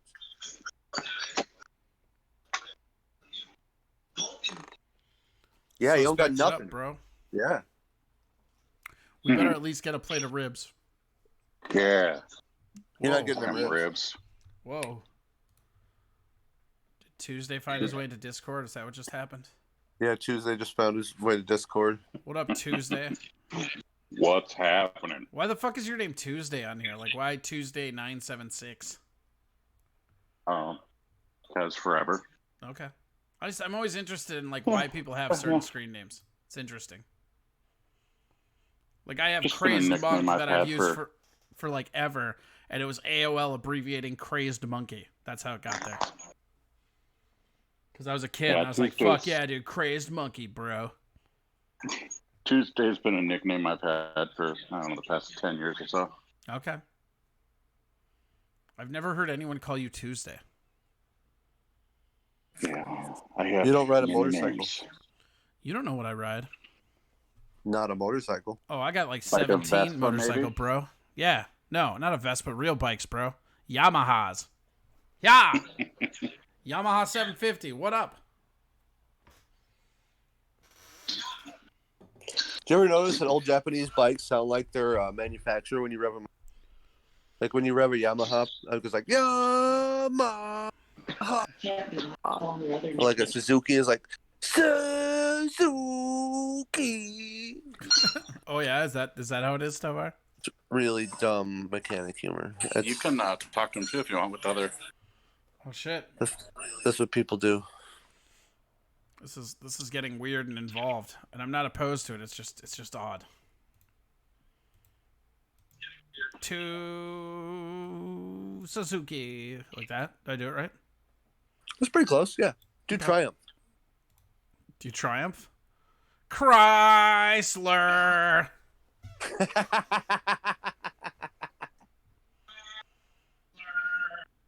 V-Star.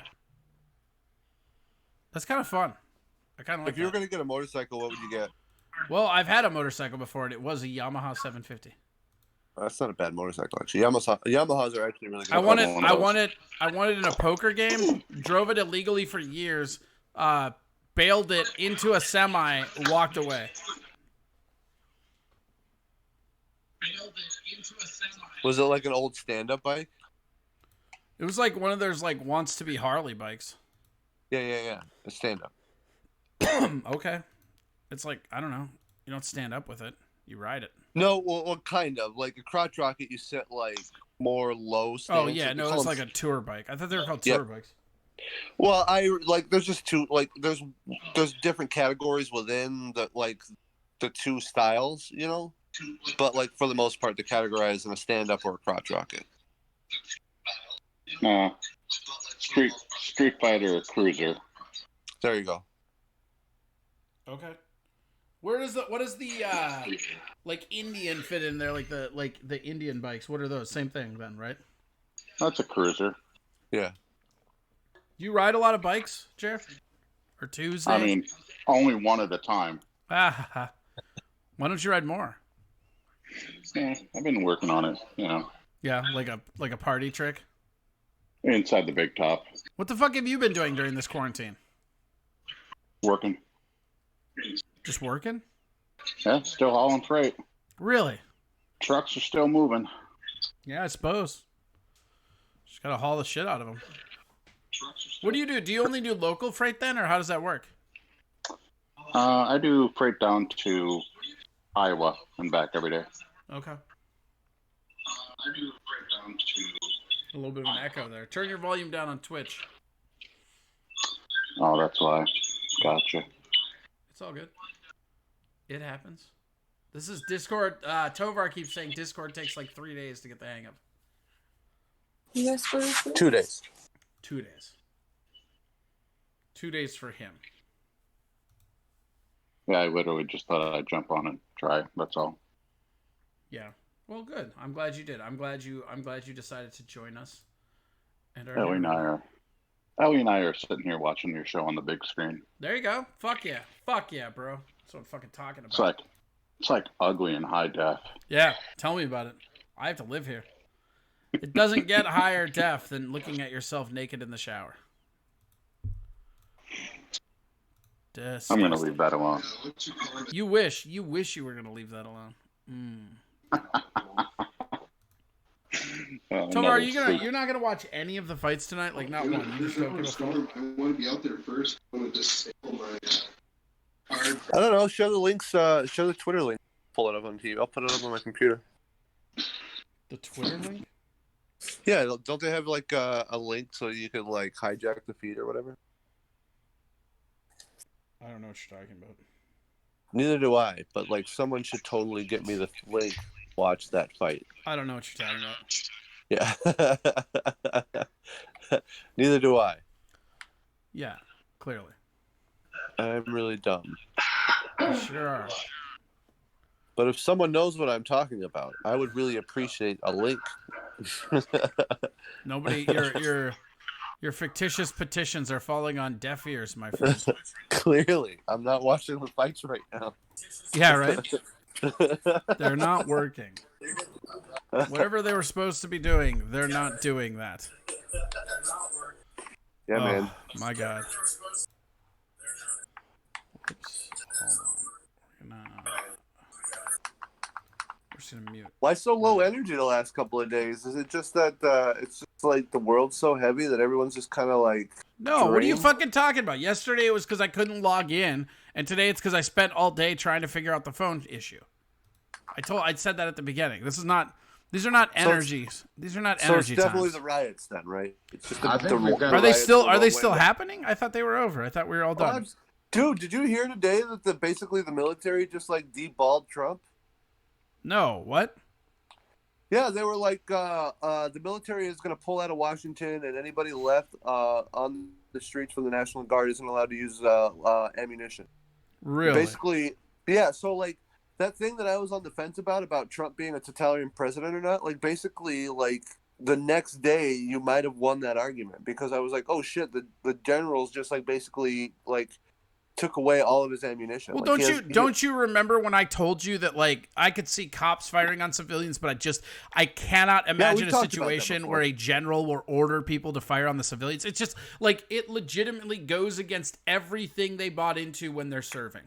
Also, I think most generals understand the amount of munitions this country has, and from a logistics standpoint, understands how impossible it would be to occupy any American city.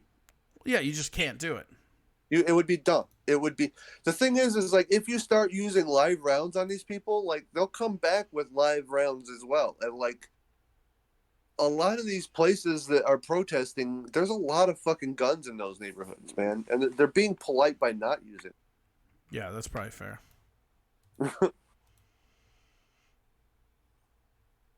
And I think most American generals know that. I think most American generals know that, like, trying to obtain an American city and subdue it would be very hard, let alone, like, fucking 60 of them. Yeah, I don't think there's any way. There's no winnable solution. We don't have enough manpower. We don't have enough bootlickers to fucking do that. There's just not enough. No, well, I mean, that's the thing. And like I said, I just, you know, like when we're talking about it, like, the way the system is set up, no one person can really, like, because it's all levied. Like I was saying, I think I was talking to you last night about that. Like, it's all levied. Go ahead. It's all levied against the lifespan. You would literally have to be, like, 40 years of hardcore being a senator to even accomplish half of the shit you're going to try to. because the way they had it set up, the document of the Constitution and the Bill of Rights, it's super durable. That's the thing that I think like doesn't get enough credit as often as it should. The Bill of Rights is durable. The Constitution is garbage. The Constitution is fine when you take out like people judging on it, like all the time. Everything written after 1860. Right. Sure. I'm not in a place where I care enough about that to defend it. Yeah, I get that. Yeah, I don't know. Like it was a crazy turn. And matter of fact, you saw immediately the change tonight in Washington D.C. Thousands and thousands of people showed up at the White House again when they weren't being able to get close for like a week. Yeah, I mean that's like it's all hunger related, you know. How could it not be? We're gonna be here at the old fishing hole. Yeah. Sometimes you just gotta relax, take life as it comes. Yeah, that's a pretty cool waterfall. Mm-hmm. Where is that? Where is that in the world? It's right here, man. What do you care? I knew you were gonna say that. That's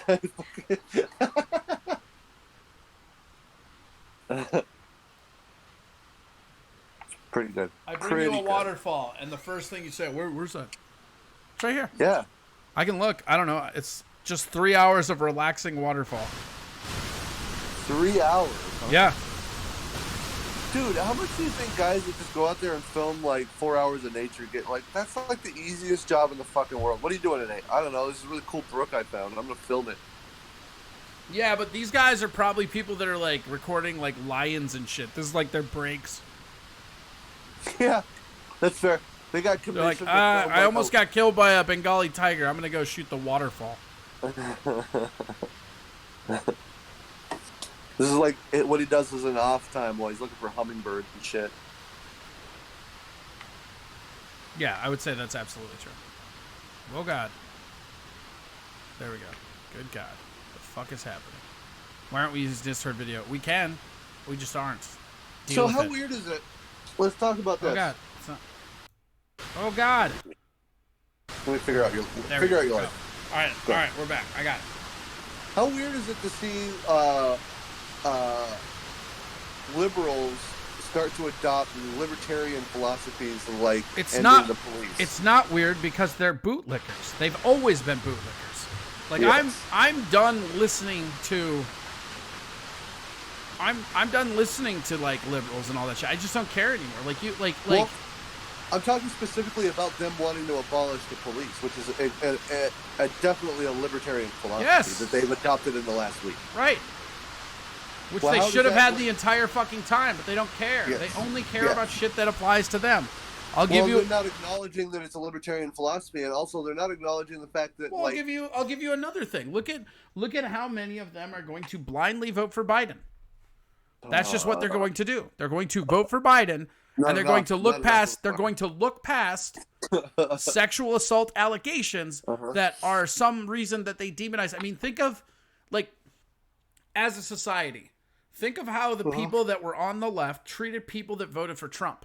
The people that voted for Trump were literally just Republicans that showed up and voted for their party's guy. That's it. That's it. The numbers show Dems and Republicans came out in the party size. That's what they did. Wow. And the reality is that now they're doing the same thing. And the liberals, specifically the left, because this is how socialism works. It's a Ponzi scheme that's sold to the youth. And what happened is in America, we weren't fact-checking academia. Like your friend that's like a teacher that teaches Marxism, right? That dude probably is misrepresenting the economic implications of it. And he probably learned it from a professor that he respected. And so nobody fact-checked that. They just get caught in their ways that that's what I learned in college. And that's becomes what happens then is then they spread it forward. The reality is that capitalism has winners and losers, and there's no way around that, and that sucks. But socialism makes everybody equally poor. I'm going to reach out to him and see if he would be willing to come on your show in the near future. I would love that. I'm going to have him reach out to you because I would love that shit.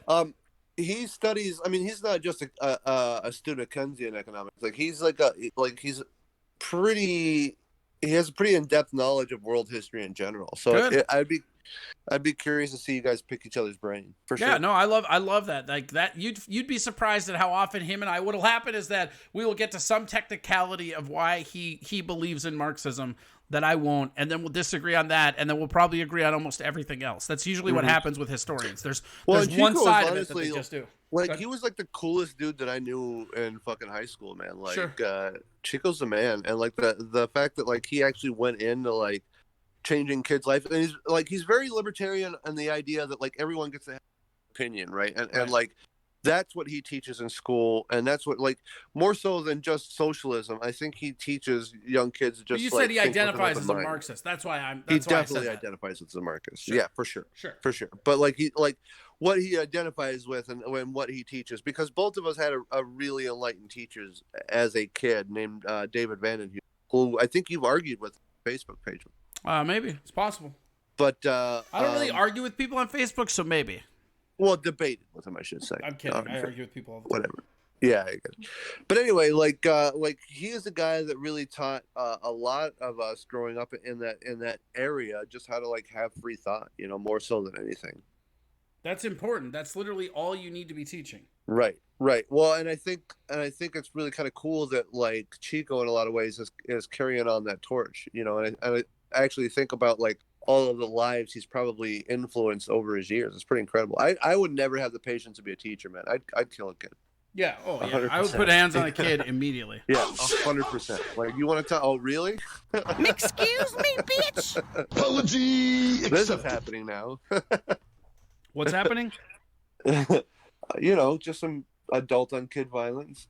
I'm a fucking crackhead. Dude, when you were a kid you know, in elementary school, did like any of like principals or teachers or anything like have the right to like hit a children with, like a paddle or a belt or anything? They didn't have the right, but some of them still did it. So my elementary school, you could, like, as a parent, you could sign a waiver that would give the teacher, the principal, permission to swat your child from time to time. And he would keep, like, he kept a paddle over his door of his principal's office. And if you got in trouble and like your parents signed that form, you'd be sent in there. He'd make you close the door, and he'd just walk over and grab that paddle and beat your ass. That's crazy as fuck. Just like, hey, man, I'm gonna beat your ass, bro. That's fucking elementary school in the 80s, bro. It really is. Yeah. That wasn't that long ago in the grand scheme of things. It's no, of fucking course nuts. not. No. It's like, no, I I've mean, met a couple.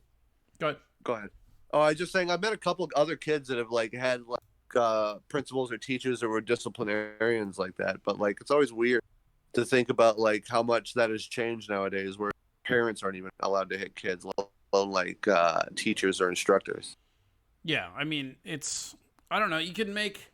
It'll be interesting to see what society is, because like I don't know. Like, I don't have kids, but I'd probably hit them. I mean, I don't know. I know that's not okay to say, but like this idea that kids don't need to be slapped seems like a dumb. bad idea. It's dumb, man. I've read Lord of the Flies. Kids need to be hit. Right. I'm not very religious, but it's in the Bible, right? And don't, like, not out of vengeance, not out of malice, not like out of hate. What's that verse?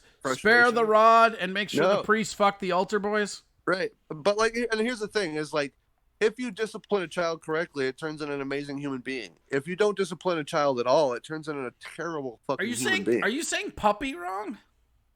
Puppy. Same difference. A dog, a child, it's the same thing, really. I think kids do need to be hit, Ellie. Like, I'm just like, I don't know. I'd hate the shit out of them. It's probably why I don't have any. Why I don't have kids. It's absolutely why I don't have kids. For sure. I think kids just need to be knocked the fuck out. Like, baseball bat to the head. Like, check it out. Baseball bat to the head. Guess what kid isn't stealing seconds ever again? Yeah, that's right. How many times did you steal seconds? None. You were like an only child for not a lot of your childhood. Most of my childhood. Part of your, yeah. Beth was born when I was 12. Yeah, so like you were used to probably all of the seconds. No, we were very poor. Seconds wasn't even a real construct. Seconds was like for parties.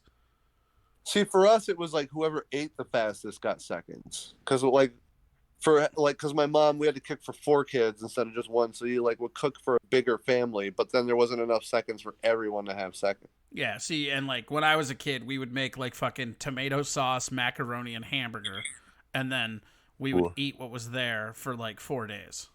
Did you guys call it goulash? I think we just called it slop because we're, classy. So ours was macaroni and cheese, tuna fish. Tomato soup, that's what it was. It was tomato soup.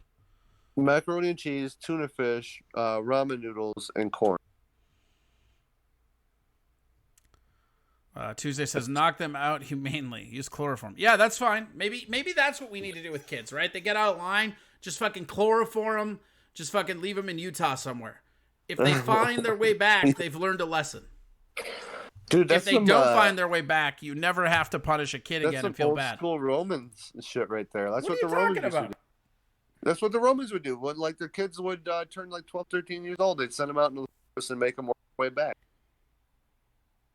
I mean, who cares? So there's an old Native American legend where I grew up in Southern California, because I grew up near the tallest mountain in Southern California. And the story was that like they'd send these young men up to this mountain like when they were 12, and they'd have to come back and tell a story about what the top looked like in order to become a man, right? So they have to journey to the top of the mountain, back down, and tell the elders what it was like. And if it like agreed with what the elders thought it looked like, then you like officially initiated into being a man, or right? Okay, so you had to confirm that that's what it was. Right, and so like the first kid would go up there and like talk about the animals seen. Jesus Christ. The second kid did you die? No, I threw my lighter on accident, swinging at a bug.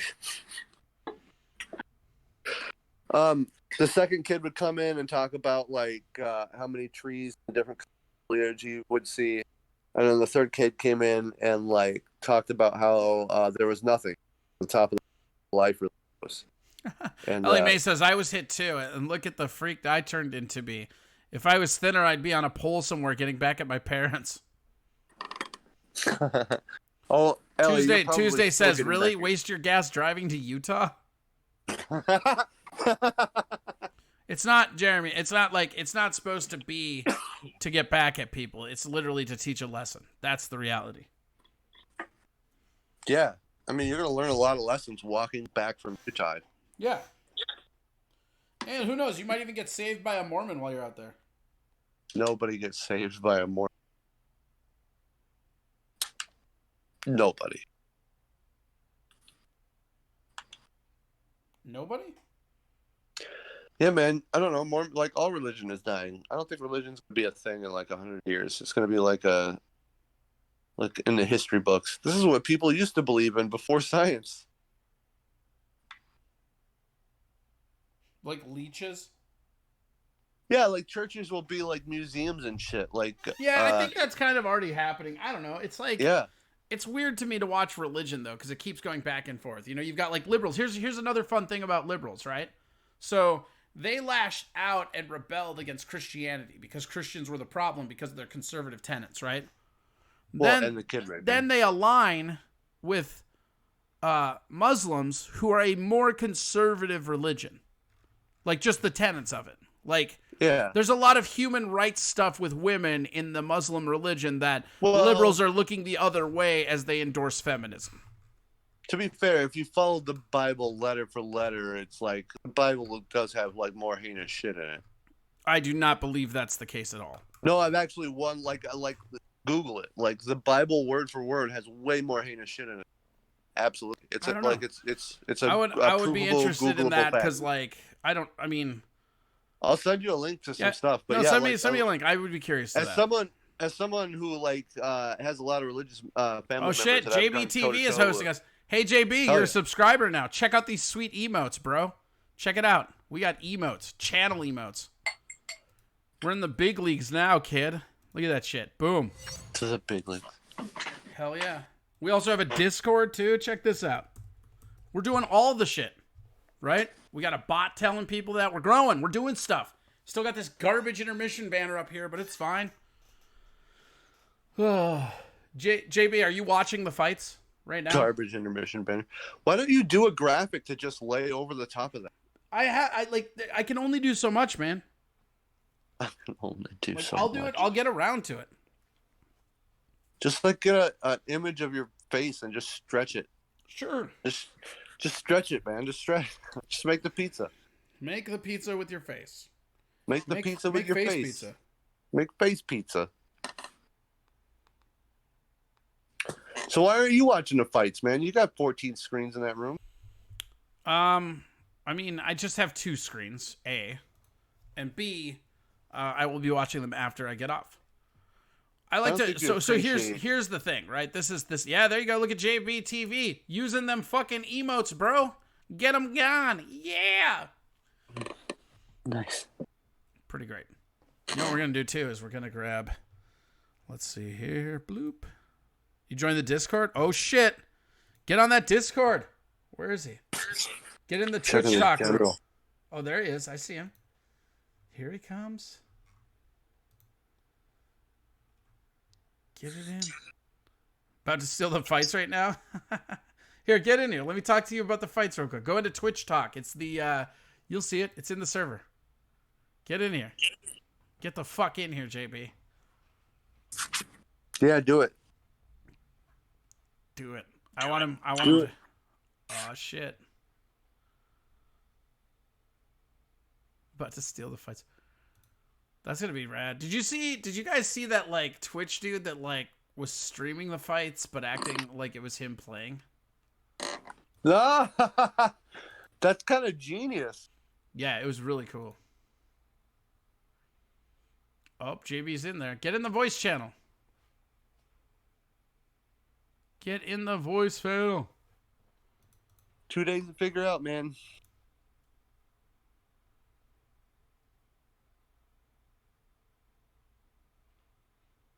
Get in there. Get in. Not that bad. Whatever happened to Brian either? Like, Brian never came back. What the hell? No, he was all talking about the doxing and all the other shit. And then he just dips out. I bet you he drove his dumb ass down to that address to go to check it out first. That sounds like something. Yeah, I bet you, because that just sounds like he's not by his PC. Hey, okay, fine, JB. Just acknowledge, man. Gaethje rules. I called Gilbert Burns. It all got it. Everybody. Also, Herbert Burns fucking killed his bud, like fucking his brother like won too. That's like those families like hate their kids, right? Like Gilbert and Herbert. Like you don't love your kids if you're naming it, unless it's like a boy named Sue type shit where you're just like, I'm gonna make them tough. Or a family name. JB says, I'm not by my PC to talk. Damn it. Yeah, you're really fucking up the show. You know what I'm going to do? I'm going to reciprocate by giving fucking emotes from your channel. Look at that. Look at that. I'm disrespecting you with my fucking subs. I'm discording from my phone right now. It's not that hard. What up, Blydog? How are you? Oh, it's Blydog? Blydog, get in the fucking Discord if it's your birthday. What's wrong with you? Holy shit. Yeah, is Blydog loaded? I hope he's loaded. Me too. Blydog, get in chat. Come on, man. Don't make me carry this whole damn show. Wait, what? Nothing. What did you just... I'm just saying. Like, I'm your third or fourth pick, and yet I'm here. Oh, shit! I'm always here while Tom's off eating ribs. You're not my third or fourth pick. Well, Tom's off eating ribs. I get where I am on the food chain. It's no big deal. It seems like a big deal. You're kind of acting like a bitch about it. No, man. I just want to let you know that I'm here for you when all your other first picks are like, out. but when you say it like that, it sounds like you're just being a bitch. No, man. I'm not a bitch. I'm here. You know who's a bitch? Your other co-hosts that are eating ribs and not practicing social distancing at house parties. Well, I mean, come on. Let's be honest with Tom. His fucking personality. That's socially distancing enough. Tom, you know what? Michelle. I have never considered Wait. Stop. Hold on. I'm a fucking crackhead. Tom, Michelle. One more second. Well, it's just that dope cuck life. All right, I just wanted to play some very incriminating sound bits. Oh, goody. And a skull horn. Go ahead. You're fine. I lost my train of thought. Blydog, Get in the Twitch, baby. Get into that Do Twitch. it. Come on. Do or Discord, it. I guess. Boom. Discord for your Twitch. There it is. Get on that Discord, baby. How are you gonna act like I don't exist, Corey? What are you talking about, Brady? Jesus Christ. Yikes. What are you talking about? You're not in Discord. I don't see, like, you said yo. Like, I'm not, like, people say yo or hi or this and that. Like, I'm doing a show. I'm not going to acknowledge that. That's stupid. Also, how do these people not understand how easy it is to get on the show now? I don't know. He's your co-host. You tell him. I think he's going through withdrawals because I was working and I didn't get to do a show. Yeah, hold on. Blydog says, Corey, you good shit, brother. Get into the Discord. Blydog, go Discord. Enter the Discord and come fucking talk on air, dude. It's your birthday. Blydog has been here since the beginning, and he is fucking a pretty cool guy. And let's fucking see his fucking, it's his birthday. What are you going to do? Yeah, come on, man. Let's sing him happy birthday together. Taxes Theft says, I'm not a child, Tovar. That sounds like a child thing to say, though. That's definitely what children say, Brady. There we go. Got it. Boom. Brady's not a kid. Okay, Brady, we talked about this, man. Just ask your question. You don't have to say, hey, I have a question. Yeah, what? Brady, Jesus don't ever stop Christ. doing that. Don't ever stop doing that. That's Derail great. everything. I approve of all of this. JBTV says, I had to sub for Corey to care. Sub Corey. Whoa. Somebody's come. Blydog's in. Blydog, what up? Blydog. Oh, there he is. Blydog. What is he playing? Some terrible fucking music. Shout out to JBTV who's hosting us and subbed. Also, here, I'm going to mute him on my side, Tovar. If he comes on, let him know. Blydog, turn down your music. Get on your mic. Shout out to JBTV. Super awesome dude. Helped me a bunch. Helped me with some of the emotes. Got me on the Discord. I mean, this guy knows what's up. Go follow him. Smash that follow button. Subscribe to him. JB, do you even have a schedule? I feel like you just record whatever the fuck you want to. It's pretty great. But he's also hosting. You can go there. Pretty awesome. Also, don't forget. Yeah, but JB, you got to be happy because you got all these sweet emotes. Boom.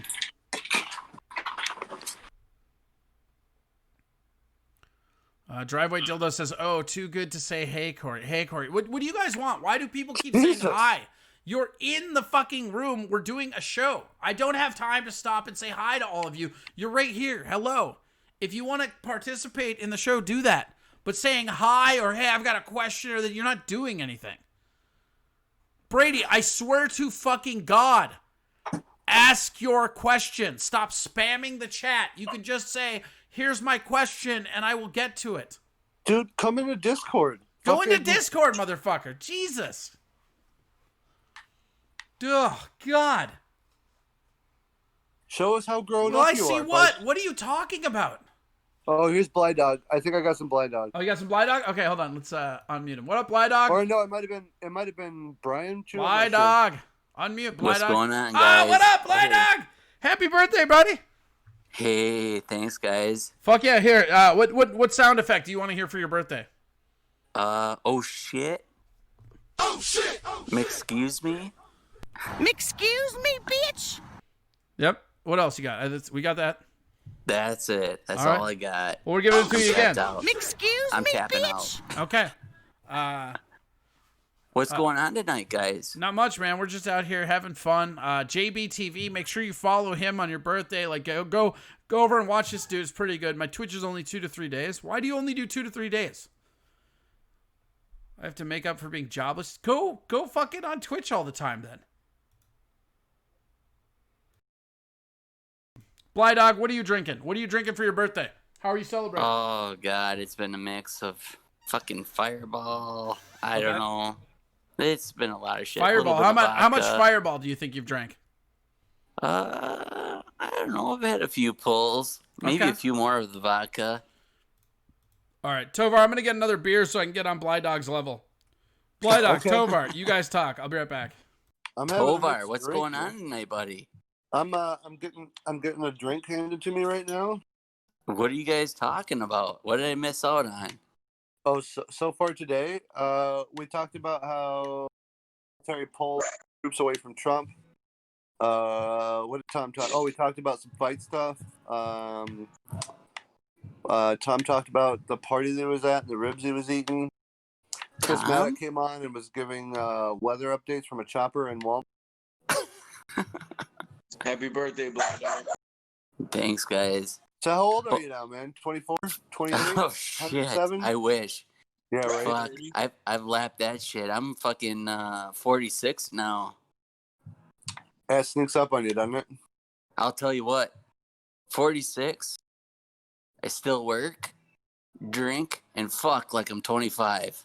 I don't think I'm gonna be able to say the same, man. I was too hard on my. Dude, I'm 40 and I feel like the same way. Brady, is that you? Yeah, that's Brady, motherfucker. Oh, welcome, man. I Brady. just kind of creeped in like that. Yeah. Unwanted. Brady, what's your Twitch handle? Taxes stuff. Taxes. Ah. Damn. You guys, I swear to God, I fucking enjoy watching you guys fucking light shit up. Blind Dog, you're amazing too. Like, Ellie, did you say something? I don't know you personally, but yeah, I like you. It's fun. Yeah, man. Oh, jeez. Yeah. I love Seriously, you. though. Corey's AFK right now, and there's like 10 conversations going on. Corey needs to have his own fucking show and then have us fucking back up just making comments. I mean, this guy would make a fucking killing. Seriously. I think so too. Yeah, just having us like on the back end. Yep. I mean, we got all the experts. We could fucking cover any topic fucking thrown in front of us. Dude, Yeah, I guess we do have a few experts, don't we?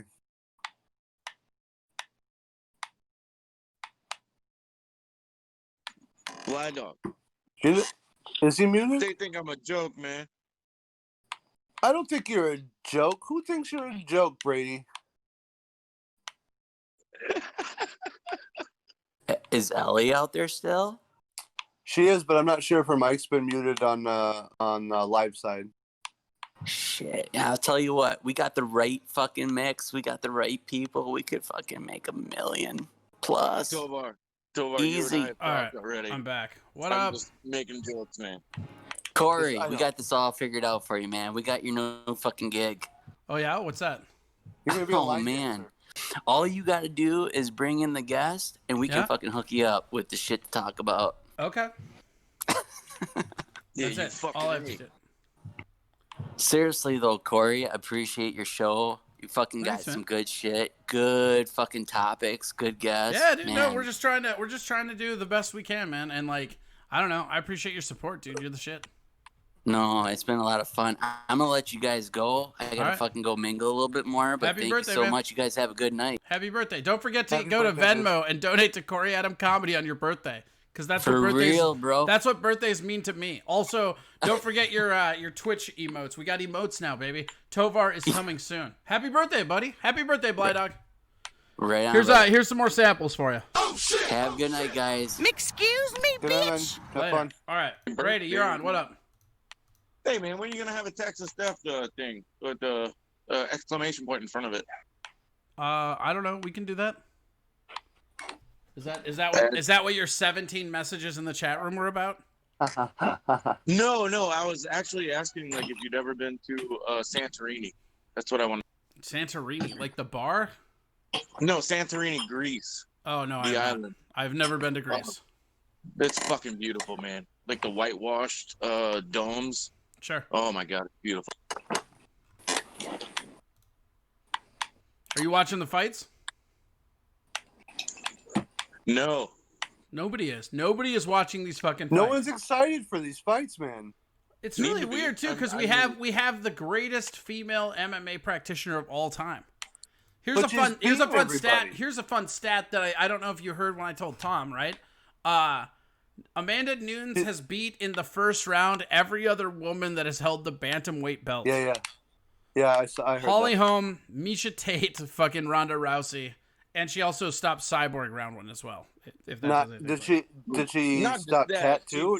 Did she ever fight Kat Zingano? She stopped Kat Zingano round 1. Okay. And she finished him by she finished Holly Holm by head kick. Yep. You know, she finished Ronda with punches. Yep. She finished Cyborg with punches. Yeah, It's like she got to a point. She got to a point where she was such a goat, it became boring. And maybe that's the thing that's so crazy is like, what do you do next? You know, if you're her, who do you fight her against? Because Cyborg ran to another promotion. She's not there to do that. It's like Anderson Silva before he got beat by Weidman. You know, it's like nobody could defeat him, and it was just they became all boring because you're like, Weidman, you can make the argument Weidman didn't really defeat him because that first fight, Silva was beating him until he got cocky and got caught. And that second fight, even though he was losing, that's a freak leg injury that's never happened before.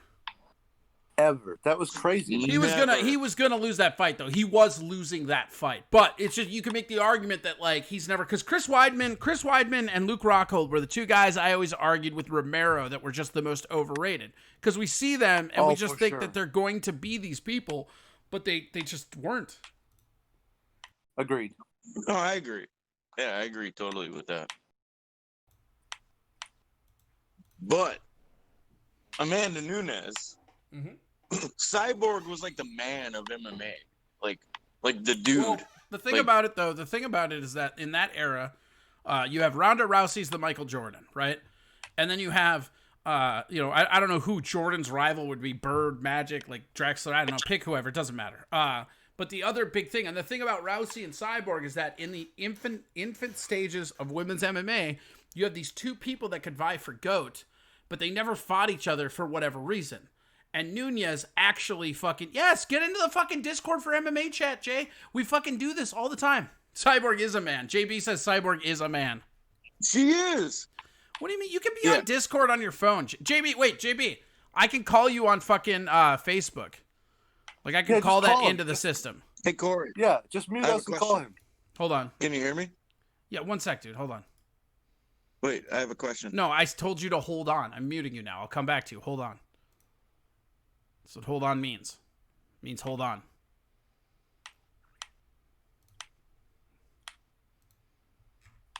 Is he going to try? No?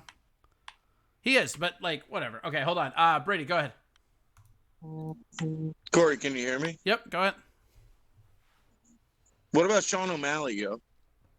We'll see. I mean, I haven't watched We're it. missing this kid tonight.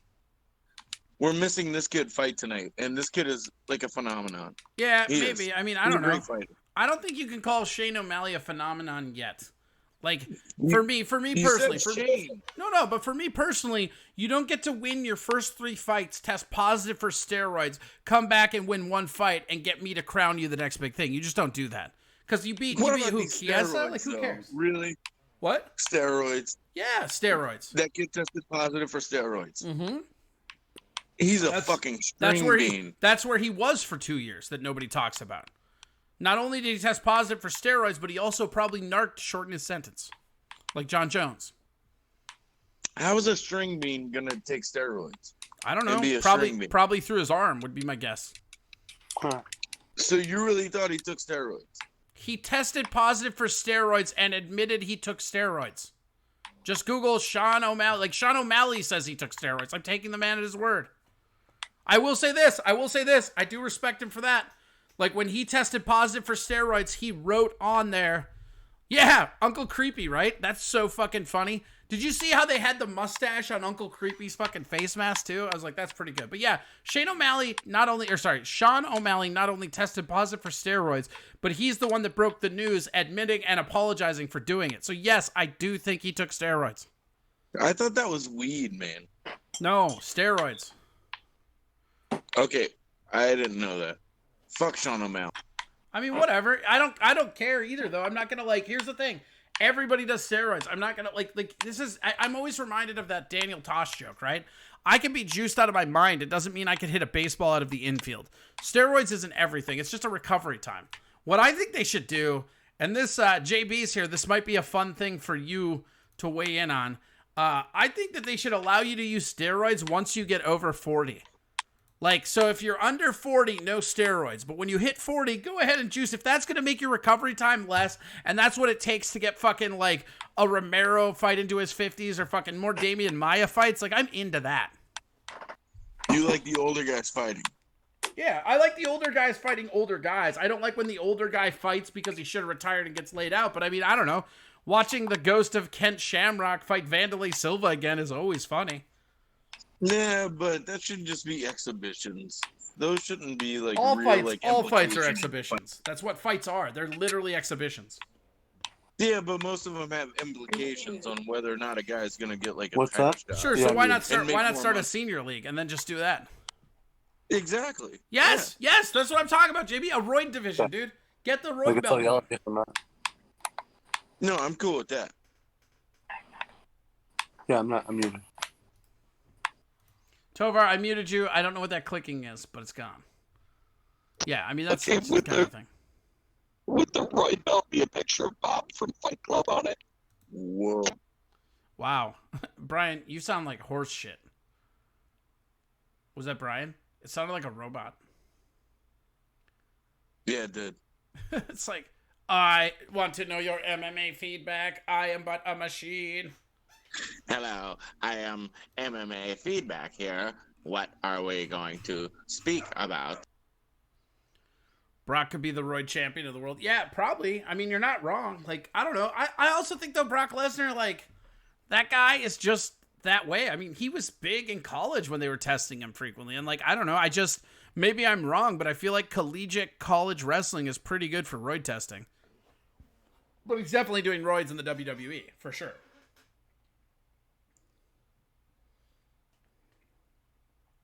Also, I think if you're going roid champion of the world, it has to be Belfort or Overeem. Like, roided Overeem? Fuck. Roided Belfort though. Yeah, roided Belfort, what, too. Three, 4 head kicks in a row, like knockout. Bro, do you have Ned Gerblansky in their Discord? Ned Gerblansky? Ned. Yeah, dude. South Park rules.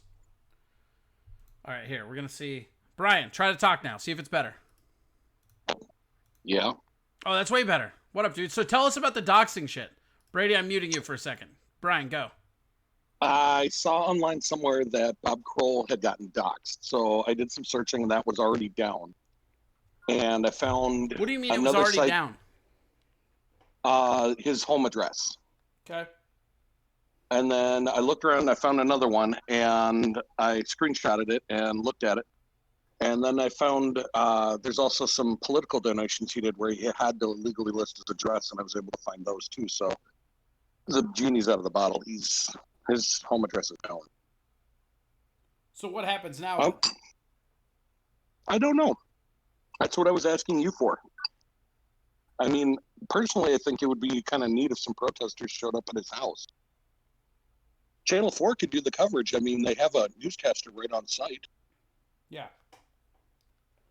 Yeah, that's probably true. I mean, like, I don't know. Do you think, like, so what happens now? You think, like, they go protest there or what? I don't think that's going to happen. I feel like Minnesota is done. I feel like Minnesota is done protesting, and I don't necessarily know how I feel about that, but I just feel that's the inevitability of it.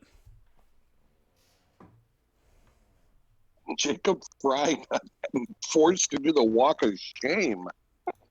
What? Jacob Fry showed up at protest and took questions. That's weird. I didn't realize that guy the needs to Minneapolis mayor resign. looked like he was 16. Yeah, oh, yes, he does. And he's a fucking idiot. Oh, yeah. Dude, just let the world burn. Fucking moron. He's at a BLM protest, and they said, okay, are you willing to commit right now to defunding the Minneapolis police? Know this, you're up for re-election next year. And you know if the answer is no, you know what. Okay, hold on. You're doing that robot thing, man. What is with your connection? That's so weird. Your Discord is like cursed. You have like cursed Discord, bro. There we go. We're talking with Brian. We got, check this out. Yeah, there it is. Boom. Brian, go ahead. Hey, Can you hear me now? Yeah, that's way better. Yeah, I took my headset off. Oh, well, there you go. So, I can barely hear you, but apparently you can hear me better. What do you mean you can barely hear me? It's all quiet. Okay, well, you're not, so just keep talking about the doxing. Go ahead, go. I don't know what else to say. I mean, I thought we had moved on to Jacob Fry being asked about the Minneapolis police and defunding them, and the BLM people at the protest said, hey, if you say no, you realize that we're going to come after you when you go for re-election. He's like, right. well... But it's funny, it's funny how, like, all of a sudden libertarian they are. Yeah. Well, I put up the picture. I put up the picture of you with Gary Johnson. Nice. I love that. Right? Surprised you have it that handy. It's just on Facebook, bro. Yeah, true. I love the one of you standing next to Gary when Gary was like, I've never seen that shirt before, because you were wearing your Feel the Johnson shirt. Yep. I was just going to say, I have a picture of me with him that just says Feel Your Johnson. He was laughing pretty hard. I gave him my CD, too. You did? I didn't know that. Mm-hmm. Yeah, I actually talked to him. Once he found out I was a comedian, he started talking to me, and we talked for quite a bit until his like handlers shooed him away from me. No, I watched the whole thing, man. I'm the one that took the photo, remember? That's right. Yeah, he seemed really interested in talking to you. He thought the shirt was the funniest thing. I remember you asking him, you're like, oh, you got to have one of these. He's like, no, I've never seen it before. But yeah, Fry told the protesters he wasn't gonna defund the police. Yeah, I mean, that's what you have to say, though. You're not getting reelected as a socialist by saying you're going to defund the police. You're not getting reelected as a socialist saying you're going to defund anything. That's what I'm saying, right. So even if he believes that, he can't say that. Yep. I love how the left is not, they're not big on, oh, let's take the guns away from everyone. Only the police should have guns. I have not seen a single post on that in weeks. Yeah, no, exactly. And that's the thing is like if everybody knew what was happening and they knew exactly how everything works, like it would not be this big of a deal. But it's so funny because like these protests, like they were so close to having unity. You had like white supremacists along with Black Lives Matter all agreeing fuck the police. Like that's what happened. And if we can't unite, I mean like that's the whole thing that I keep saying is if we can't unite, like we're fucked. And I'm not saying that like you have to hang out with or like anybody that's like white supremacist, but like this Floyd thing is literally should concern us all. I mean, this is an American law enforcement agent murdered a civilian in cold blood. Like, how is that not everybody's concern? It happens 1,000 times a year, though. But that's the stupidest defense of it I've ever heard. Like no, I'm not defending No, I know, all. but I'm just saying that fact should make the fast track on what we're doing quicker. Like, you know what I mean? Because like what you're saying is true. You're absolutely right that this happens a lot more than just these national stories that hit the news. What I'm ashamed is other cities are still protesting a lot more vigorously than our city is, and it happened here. Yeah, but don't be ashamed at that. I mean, like, it's a handing of a baton, man. Like, we put in our work. Like, we burnt down a police station. Like, we can hand off the baton to Seattle. Like, I mean, it's we did our part, you know? And I'm not saying that, like, people should stop or this and that, you know? Because I get mad at people with the, like, protesting. They go, oh, you know, the rioters or what I don't. Like, shut up, dude. Rioting is a, like, byproduct of mass protesting. Well, you saw the Tom quote I put up there. Yep. When the rich man takes the poor man's rights, the poor man can't take the rich man's rights. So he's bound to just take his property in protest. That's the only thing he can do. It's the only thing he can. I mean, if people want to argue with the founding fathers and say it's un-American, pretty dumb position to have. Yeah, I would agree with that. I mean, it's the stupidest.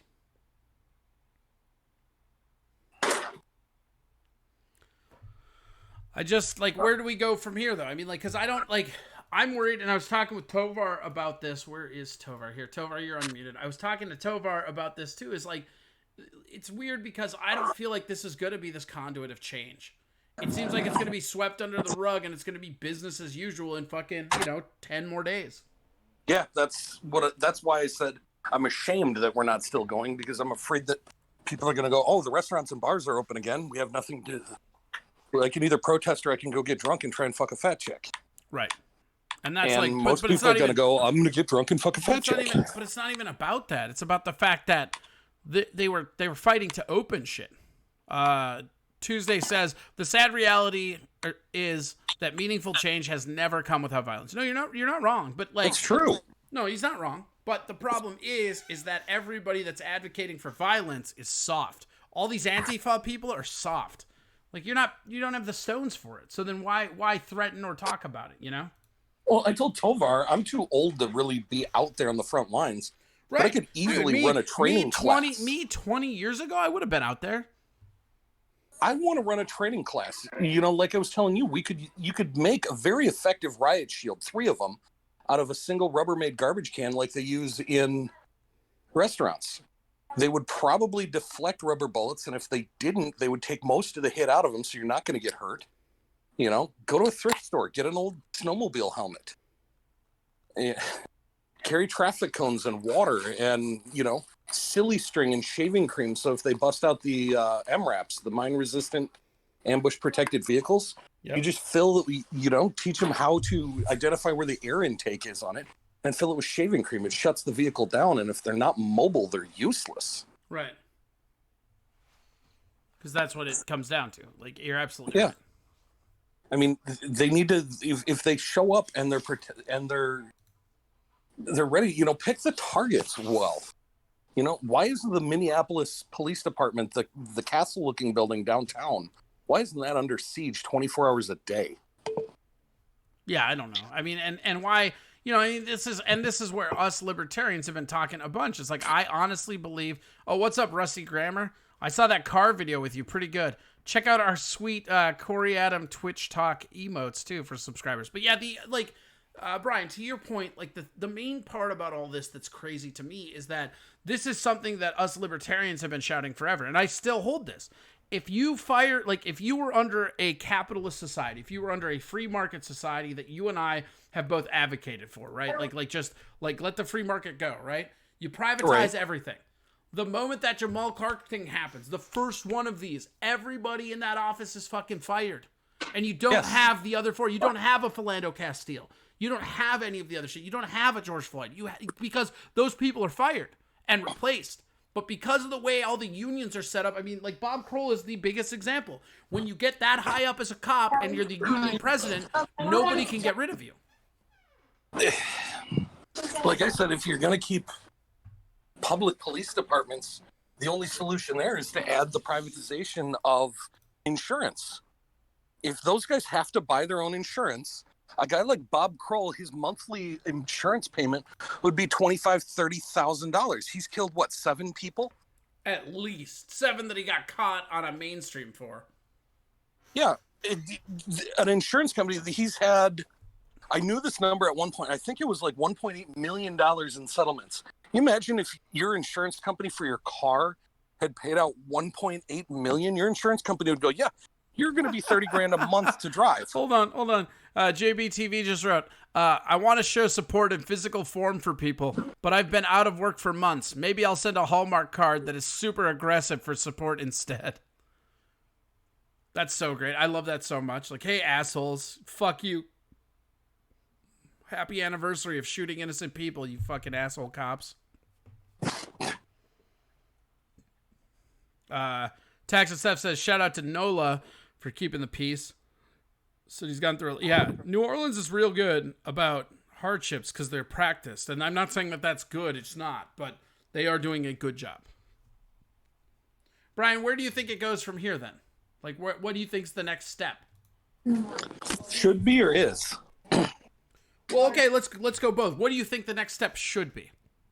The next step should be taking the protest downtown to the police department and City Hall. So what do you think the next step will be, though? On the radio. I got the call today. I'm going back to work probably Monday. I think people are going to start going back to work, and it's going to go back to business as usual. And unfortunately, I think that Lake Street area that could go one of two ways. It's either going to become Little Detroit, where people are going to be too afraid to invest in small business there because they're worried about it burning down and getting looted in the next riots, big business being the same, or it's going to be looked at with big business going, oh, that's a lot of prime real estate that's dirt cheap right now, and it's all going to go big box. Right. But I think it's going to go the Little Detroit way. Really? Why is that? If you were going to build a liquor store right now, would you want to go put it on Lake Street? Depending on how much the insurance real estate doesn't cover civil commotion. JBTV just says I live in Big Detroit. LOL. He's actually out of Detroit. Yeah, he's not going to argue with me. There's parts of Detroit that are just never going to recover. Yeah, I think that's parts of Michigan though, not just Detroit, right? Like that. Like that absolutely. The industrial economy crumbled, and the political leadership was not ready to move on. Right.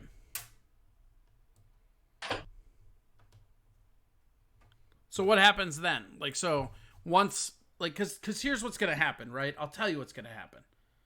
They're going to use this as an excuse to, like, do some kind of, like, community outreach activist program that, like, will help fucking, you know, people that are impoverished or whatever it is. But then they will end up just building more condos. That's what's going to happen. Yes, absolutely.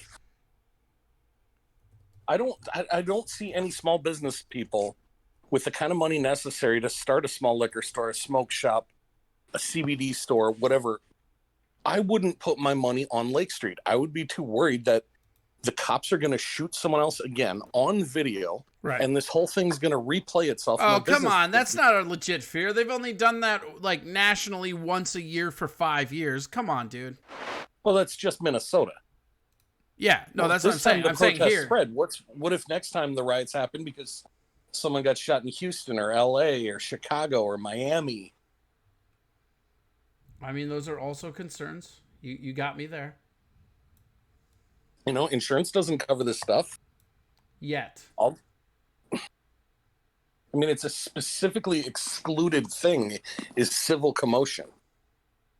If the government goes ahead and adds that and forces private business through, you know, government force to add that, premiums are going to go up, and it's going to make it expensive as hell to be insured in anywhere that's prone to rioting. Right. I mean, I agree with that 100%. It's not going to be prone to anything but more bullshit. Like, that's what's going to happen. It's just going to add to the poverty of the area. Mm-hmm. Poverty breeds crime. More than anything, poverty breeds crime. Oh, I've said this forever, and I believe this, and people like to yell at me and get mad about it, but I legit don't think race is as big of an issue as we're led to believe. I think the big issue is income. Like, everything is classist. It's all rich versus poor. That's how everything is set up right now. Right. And there's nothing you can really do to combat it, which is garbage, but it's what it is.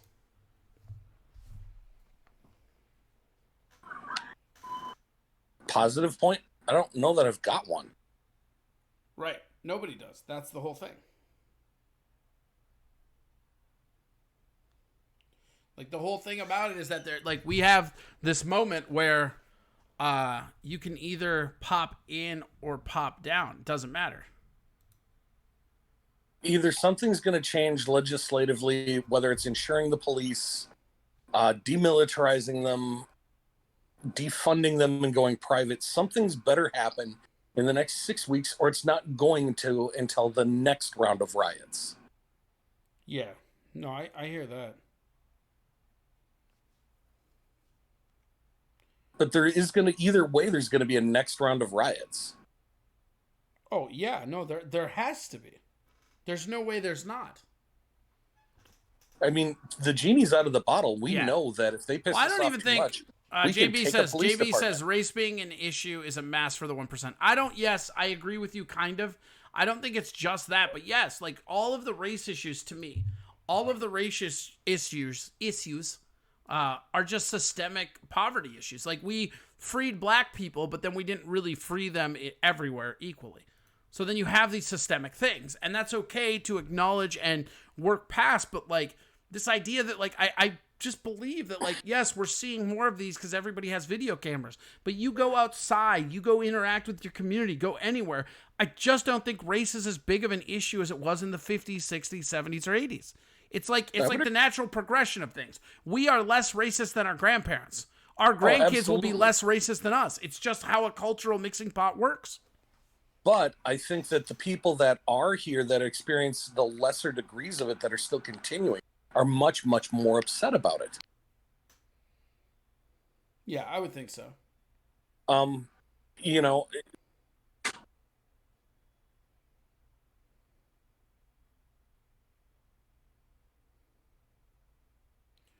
you cut out? Where'd you go? I think we lost Brian. Brian? No, I'm right here. Oh, there you go. You sounded like you were wasn't saying more. anything. Oh, you were like, that's the... And then you stopped. So, all right. Never mind.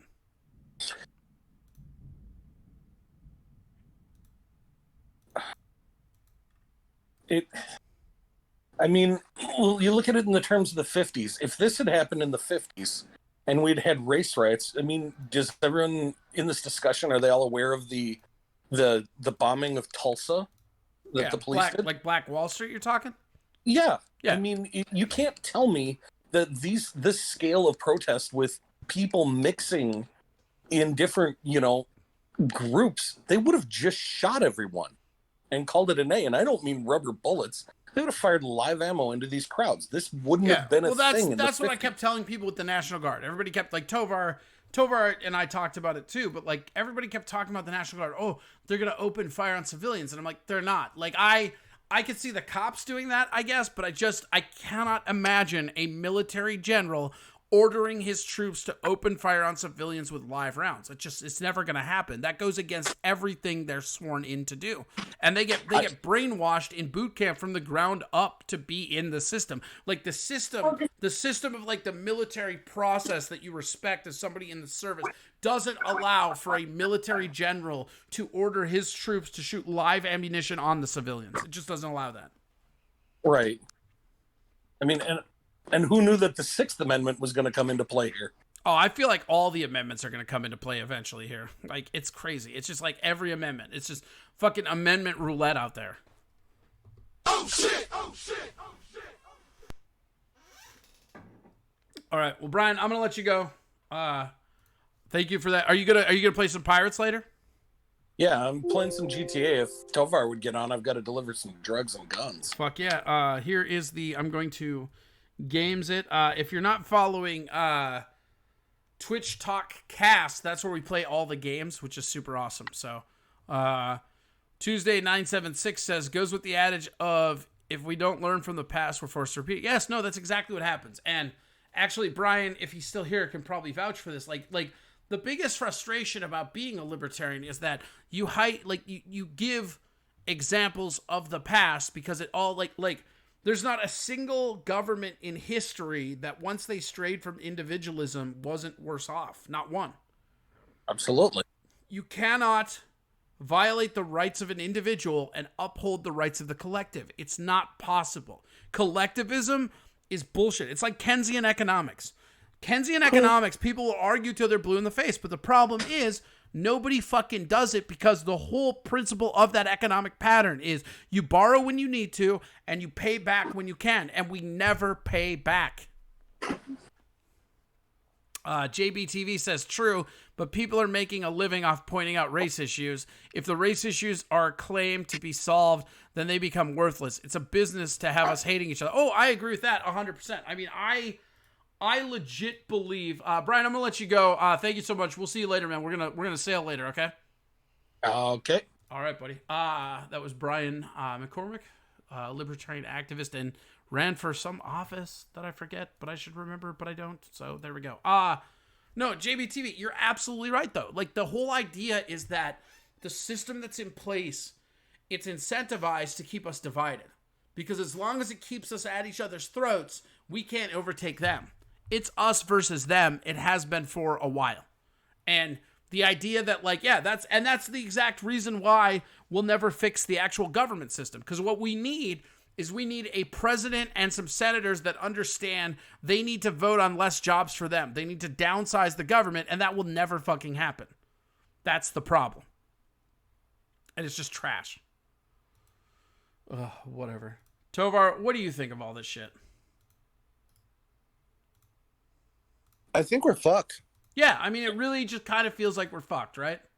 Yeah, I think we're fucked. I mean, I'm not fucked because, you know, like, I'll live through anything. That's one of the well, things. Well, you're highly unfuckable. I've always said that about you. Yeah, correct. But, like, I don't know. I think you're right. I think the governments in every state right now are scrambling to just open up as much as they can to, like, bring the distractions back. Right. Well, the problem is that they can't. This has always been the problem. Yes. They can't control us, but they can divide us. And if they can divide us, distract us. No. Yeah. If they divide us, they can distract us into controlling us. Yes. Mm-hmm. All of that is correct.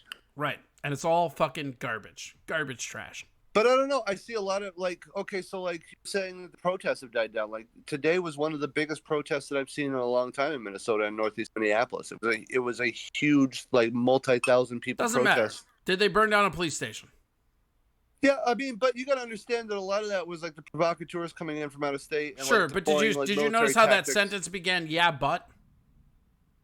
I mean, cool. Sentences begin in all kinds of different ways. Like, it doesn't take away from the validity of what I just said. Like, it does. When you say yeah, but, you're not acknowledging the front part. That's usually what that means.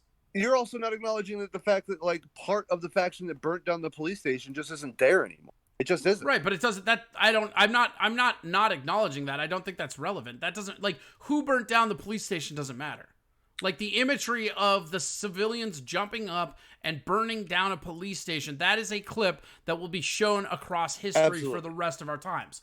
Absolutely. And so but I don't think any number of attendance of peaceful protesters is ever, like, at this point in Minneapolis, this will always be remembered as the protest that turned into a riot that burned down a police station. Absolutely. But the people are still there. And I agree with that. And the idea is that now that the military is stand down, you don't need that violence.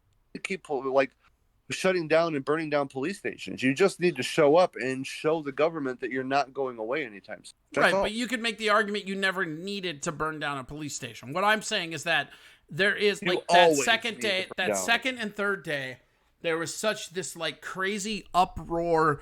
Like, it had all the flavors of a revolt. I mean, it was palpable, man. Right, right. And it feels and tastes like sort of a revolt. And that's the thing, is, like, looking at Washington and a lot of these other states, it's over. It's far from over. So all right, so check it out. Hear me out, right? So, like, you remember how palpable that felt, right? Mm-hmm. That revolt palpableness, it's not growing, it's declining. It's gone already. It's dissolved. And that's what I'm saying when I say it's died down. I'm not saying that the numbers are going anywhere, because the numbers don't matter.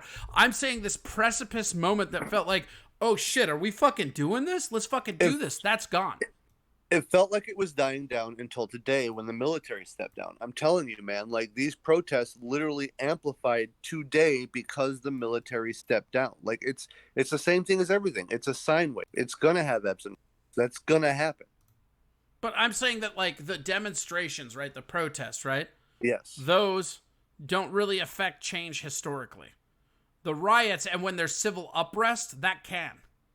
And the palpableness, if you look at, I mean, like, right now, when it comes to, like, violent clashes with police, we're down to, what, 3 cities now? Whereas, like, even 4 days ago, I mean, there were 2 days ago where we had a protest demonstration in all 50 states. That's never happened before. Well, like, and the thing is that there's still a lot unknown. Like, it's hard for me to call the future when you see this much of a jump. Hold on one sec. Shout out to Sealander1086 for following. Thanks so much. All right, go ahead.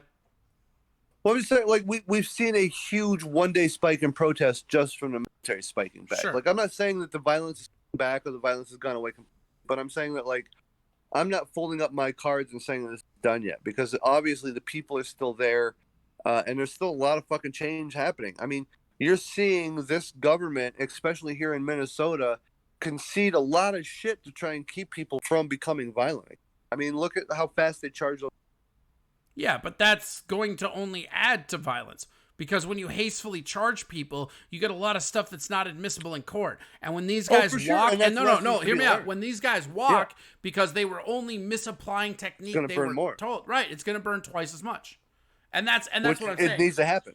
I'm not arguing on that at all. I'm not saying any of this needs to happen. I swear to God, Brady, shut the fuck up. Ask your fucking question. Do not write 5 trailing lines. I have asked you nicely and addressed this nicely 7 fucking times now. Like, literally, don't say I have a question. Ask your fucking question. Jesus. Shout out to MNGirl23 for the follow. That's awesome. Thank you. MNGirl23 says, is this all a conspiracy for the election, or is it just a coincidence? I've seen evidence for both sides. Well, no, Brady goes, but I have a question. Then write your fucking question. What part of this aren't you understanding? How else do I ask? You type out your question and ask it. What do you mean, how else do you ask? You're not asking questions. You're like, hey, can I ask a question? Hey. Ask the fucking question. Jesus. Sure, just type it. Do you want to be unmuted on Discord to talk? You can do that too. Say what you want. Don't spam the chat with like 5 things. They're just, hey, Corey, Tovar, hey, like calm down. Jesus Christ. Oh shit! To answer that last question, I'm still not convinced we're having an election. I'm really not. I don't think we're having. I mean, I don't know, to be fair, but I see a lot. Well, I mean, what's been a real election, really? Fair. Like, there's 2 different roads we can go from here. One is we go forward and we, like nip the economy in the butt, and we just go forward. We have an election. Trump wins. That's that. But the other one is we go to war with China, get involved in Hong Kong, and now we're talking wartime. Maybe it's suspended. Maybe there's no election. Or in a week, the White House catches fire, and then there's definitely no election. But the attendance at D.C. is down. Not today. Dude, they pulled the military out of D.C. You need to watch the feeds from I've been watching the feeds. I've been watching Woke all day. Okay. But I'm telling you, like... There's no way attendance-wise they had more protesters than they did 4 days ago. Like that day where they almost took the White House, they had all of the people. Yeah, for sure. And I'm saying that now that the military has back, you're going to see a resurgence of that. Brady goes, Corey, have you ever earned your Red Wings? No, I'm a fucking Minnesota guy. Fuck Detroit. I don't know. I mean, like, I get what you're saying. I just, like, I don't think it's going to be the thing. And well, it could go either way right now, and that's what's so interesting about this. Is I agree. It could go either way. Yeah, none of us really know where it's going. It's just here, and we're watching it as a soap opera in front of. Yeah, JBTV just said, most of this crazy shit is to get Trump out of the White House. Election years bring the fake out. Yeah, you're not wrong. And the other thing is that while we're all occupied with this, there's all kinds of other stuff that have come out. Like, for instance, the World Health Organization has basically been proven to have lied to the world to help China. We went with that story earlier, but it's basically there. MNGirl23 subscribe. Thank you. That's super awesome. We appreciate that. JBTV says, Red Wings for life. Period. Eating puss is classy. Yeah, I know what it means, Brady. Jesus Christ. No, I haven't. Who the fuck wants to eat nickels and clam? That's what that would taste like. Pennies, nickels, and clam. Nobody cares. Tova, are you a Red Wing pussy eater? I don't believe so.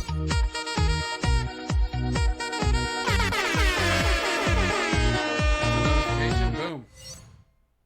Always tails a little bit behind. All right. So, I don't know, man. Like, attendance is one thing, but like, the imagery and the change that has to happen when the civilians take and burn down a police station, that's on a different level. Like, even the Rodney King riots, they never burnt down a police station. But that's what I'm saying. This is so different, and I'm holding what I think is going to happen to wait a few weeks, because this is so different, because we've gone so much further than we ever have. JBTV says, I like Steve Yezerman better than Blood Puss. Okay. I'm a fucking crackhead. Tom Michel. I guess I don't get the reference. Yeah. Brady says, Corey, can you unmute me, please? Yeah. See, that's all you have to do. Hold on. We'll go to Brady. Brady, what's up?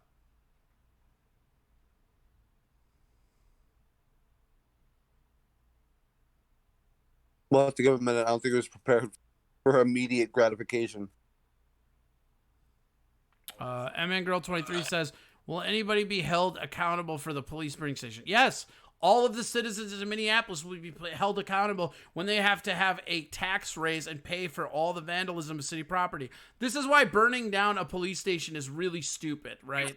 Because you just have to repay for that. That's what you have to do. You get to pay for that. That's what that happens. Not to mention all the lost cop revenue if they actually disband the police department. Yeah, I agree. Brady, go ahead.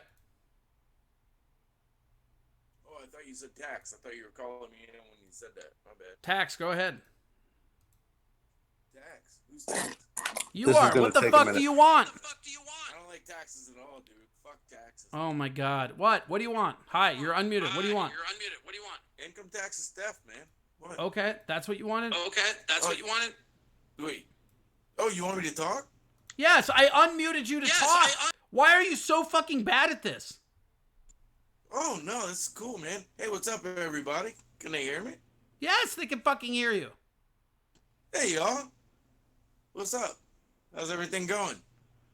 How's it going, Corey? Good, yourself? Yo, I'm doing all right, man. I've been working my ass off.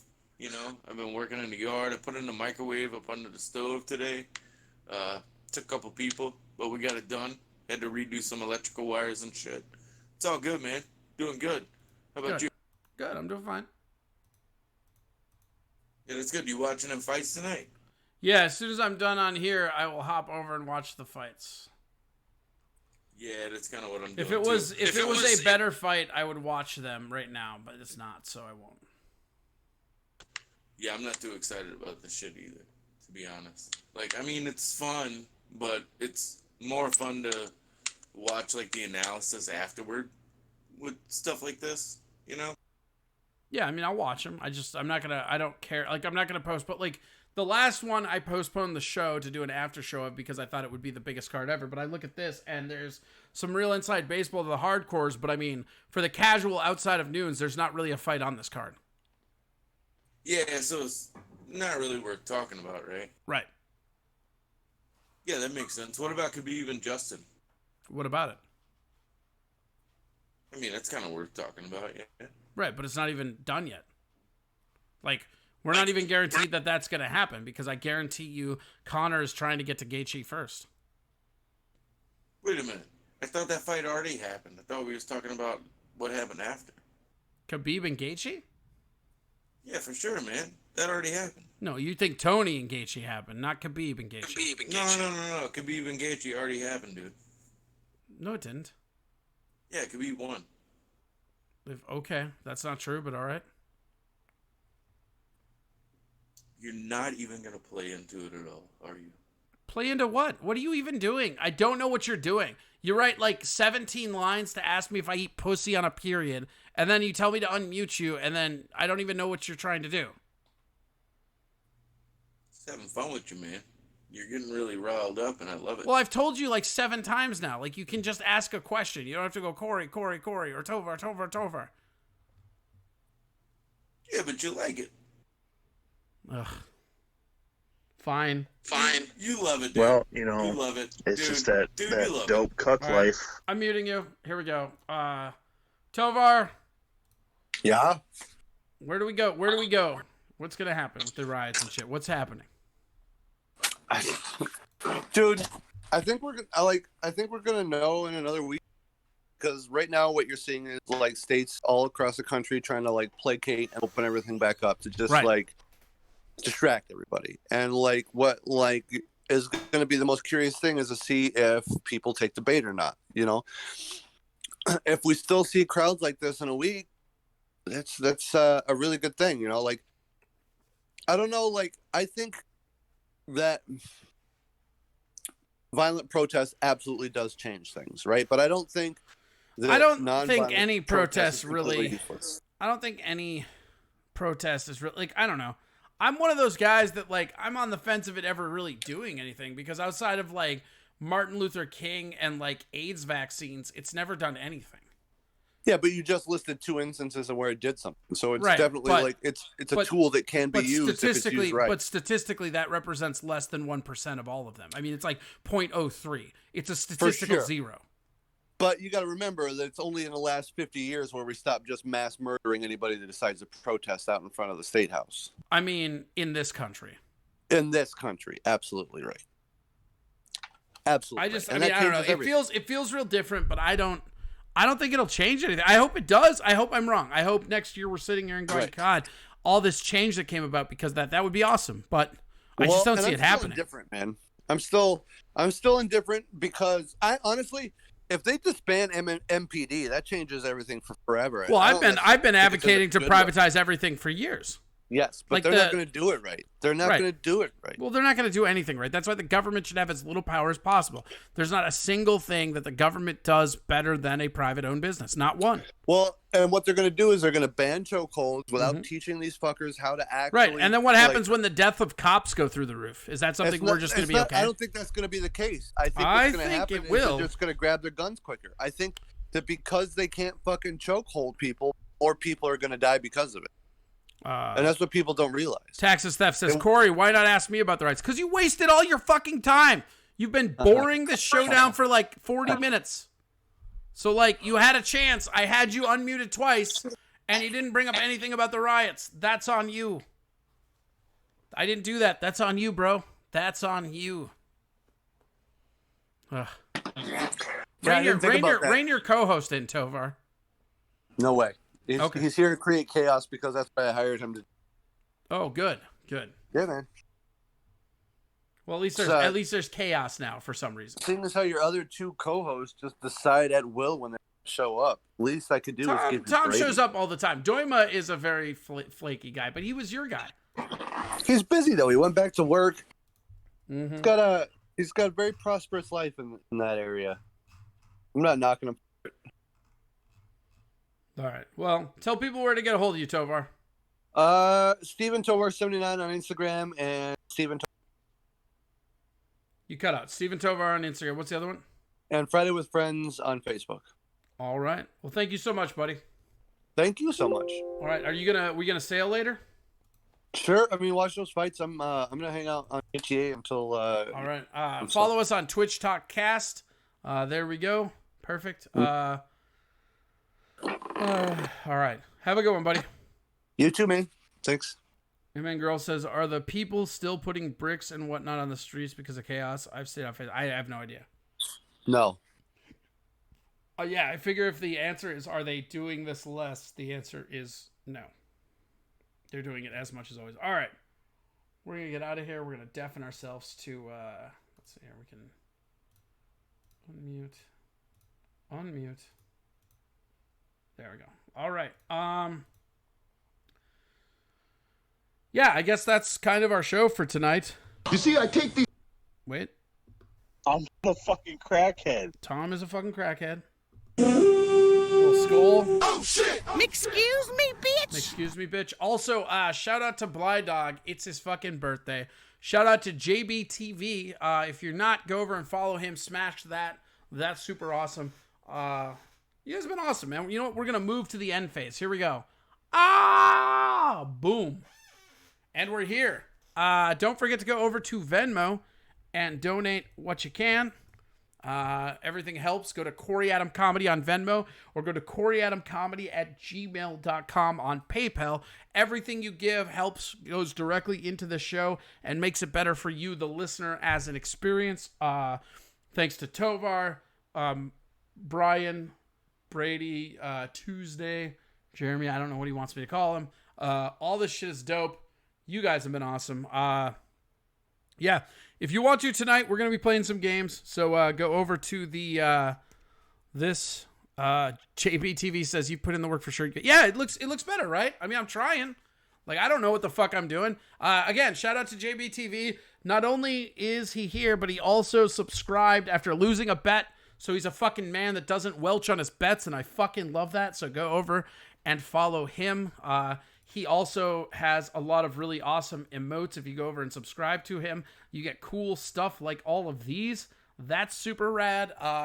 Yeah, the fights are on. We'll talk about the fights tomorrow. We will have Tom Michel with us because he's our go-to guy. Tom Michel. He's also... I'm the fucking crackhead. And he enjoys... I'm the fucking crackhead. Well, you know, it's just that dope cuck life. That dope cuck life indeed. We are out of here. We will be back tomorrow at around 7:30, in between 7:30 and 8. Again, shout out to Bly Dog. It's his birthday. That's super rad. Yeah, I just like it's pretty cool. Here comes the money. Oh shit, here comes the money. Here we go. Shit.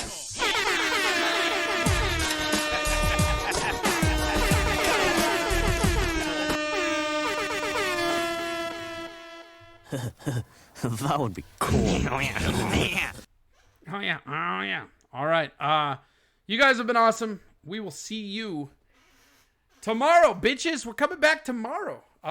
Yeah, what else? We got a good show for you tomorrow. Oh yeah, shout out to Chris, who was our on-the-ground air traffic control guy. Helicopter on the ground. Fucking great. Where is it? There we go. It's not working. That one's gonna... Perfect. Here we go. Happy birthday once again to Bly Dog. You guys are awesome. Don't forget, go over to the game channel. Probably be up here in a little bit. Oh God, that's not what I was trying to do. Yeah, go over to the games section. Boom, there we go. Twitch. Jesus Christ. TwitchTok Cast. Go over there, watch. Super awesome. You guys have been awesome. Have a great night. We'll see you tomorrow. We'll see them tomorrow night.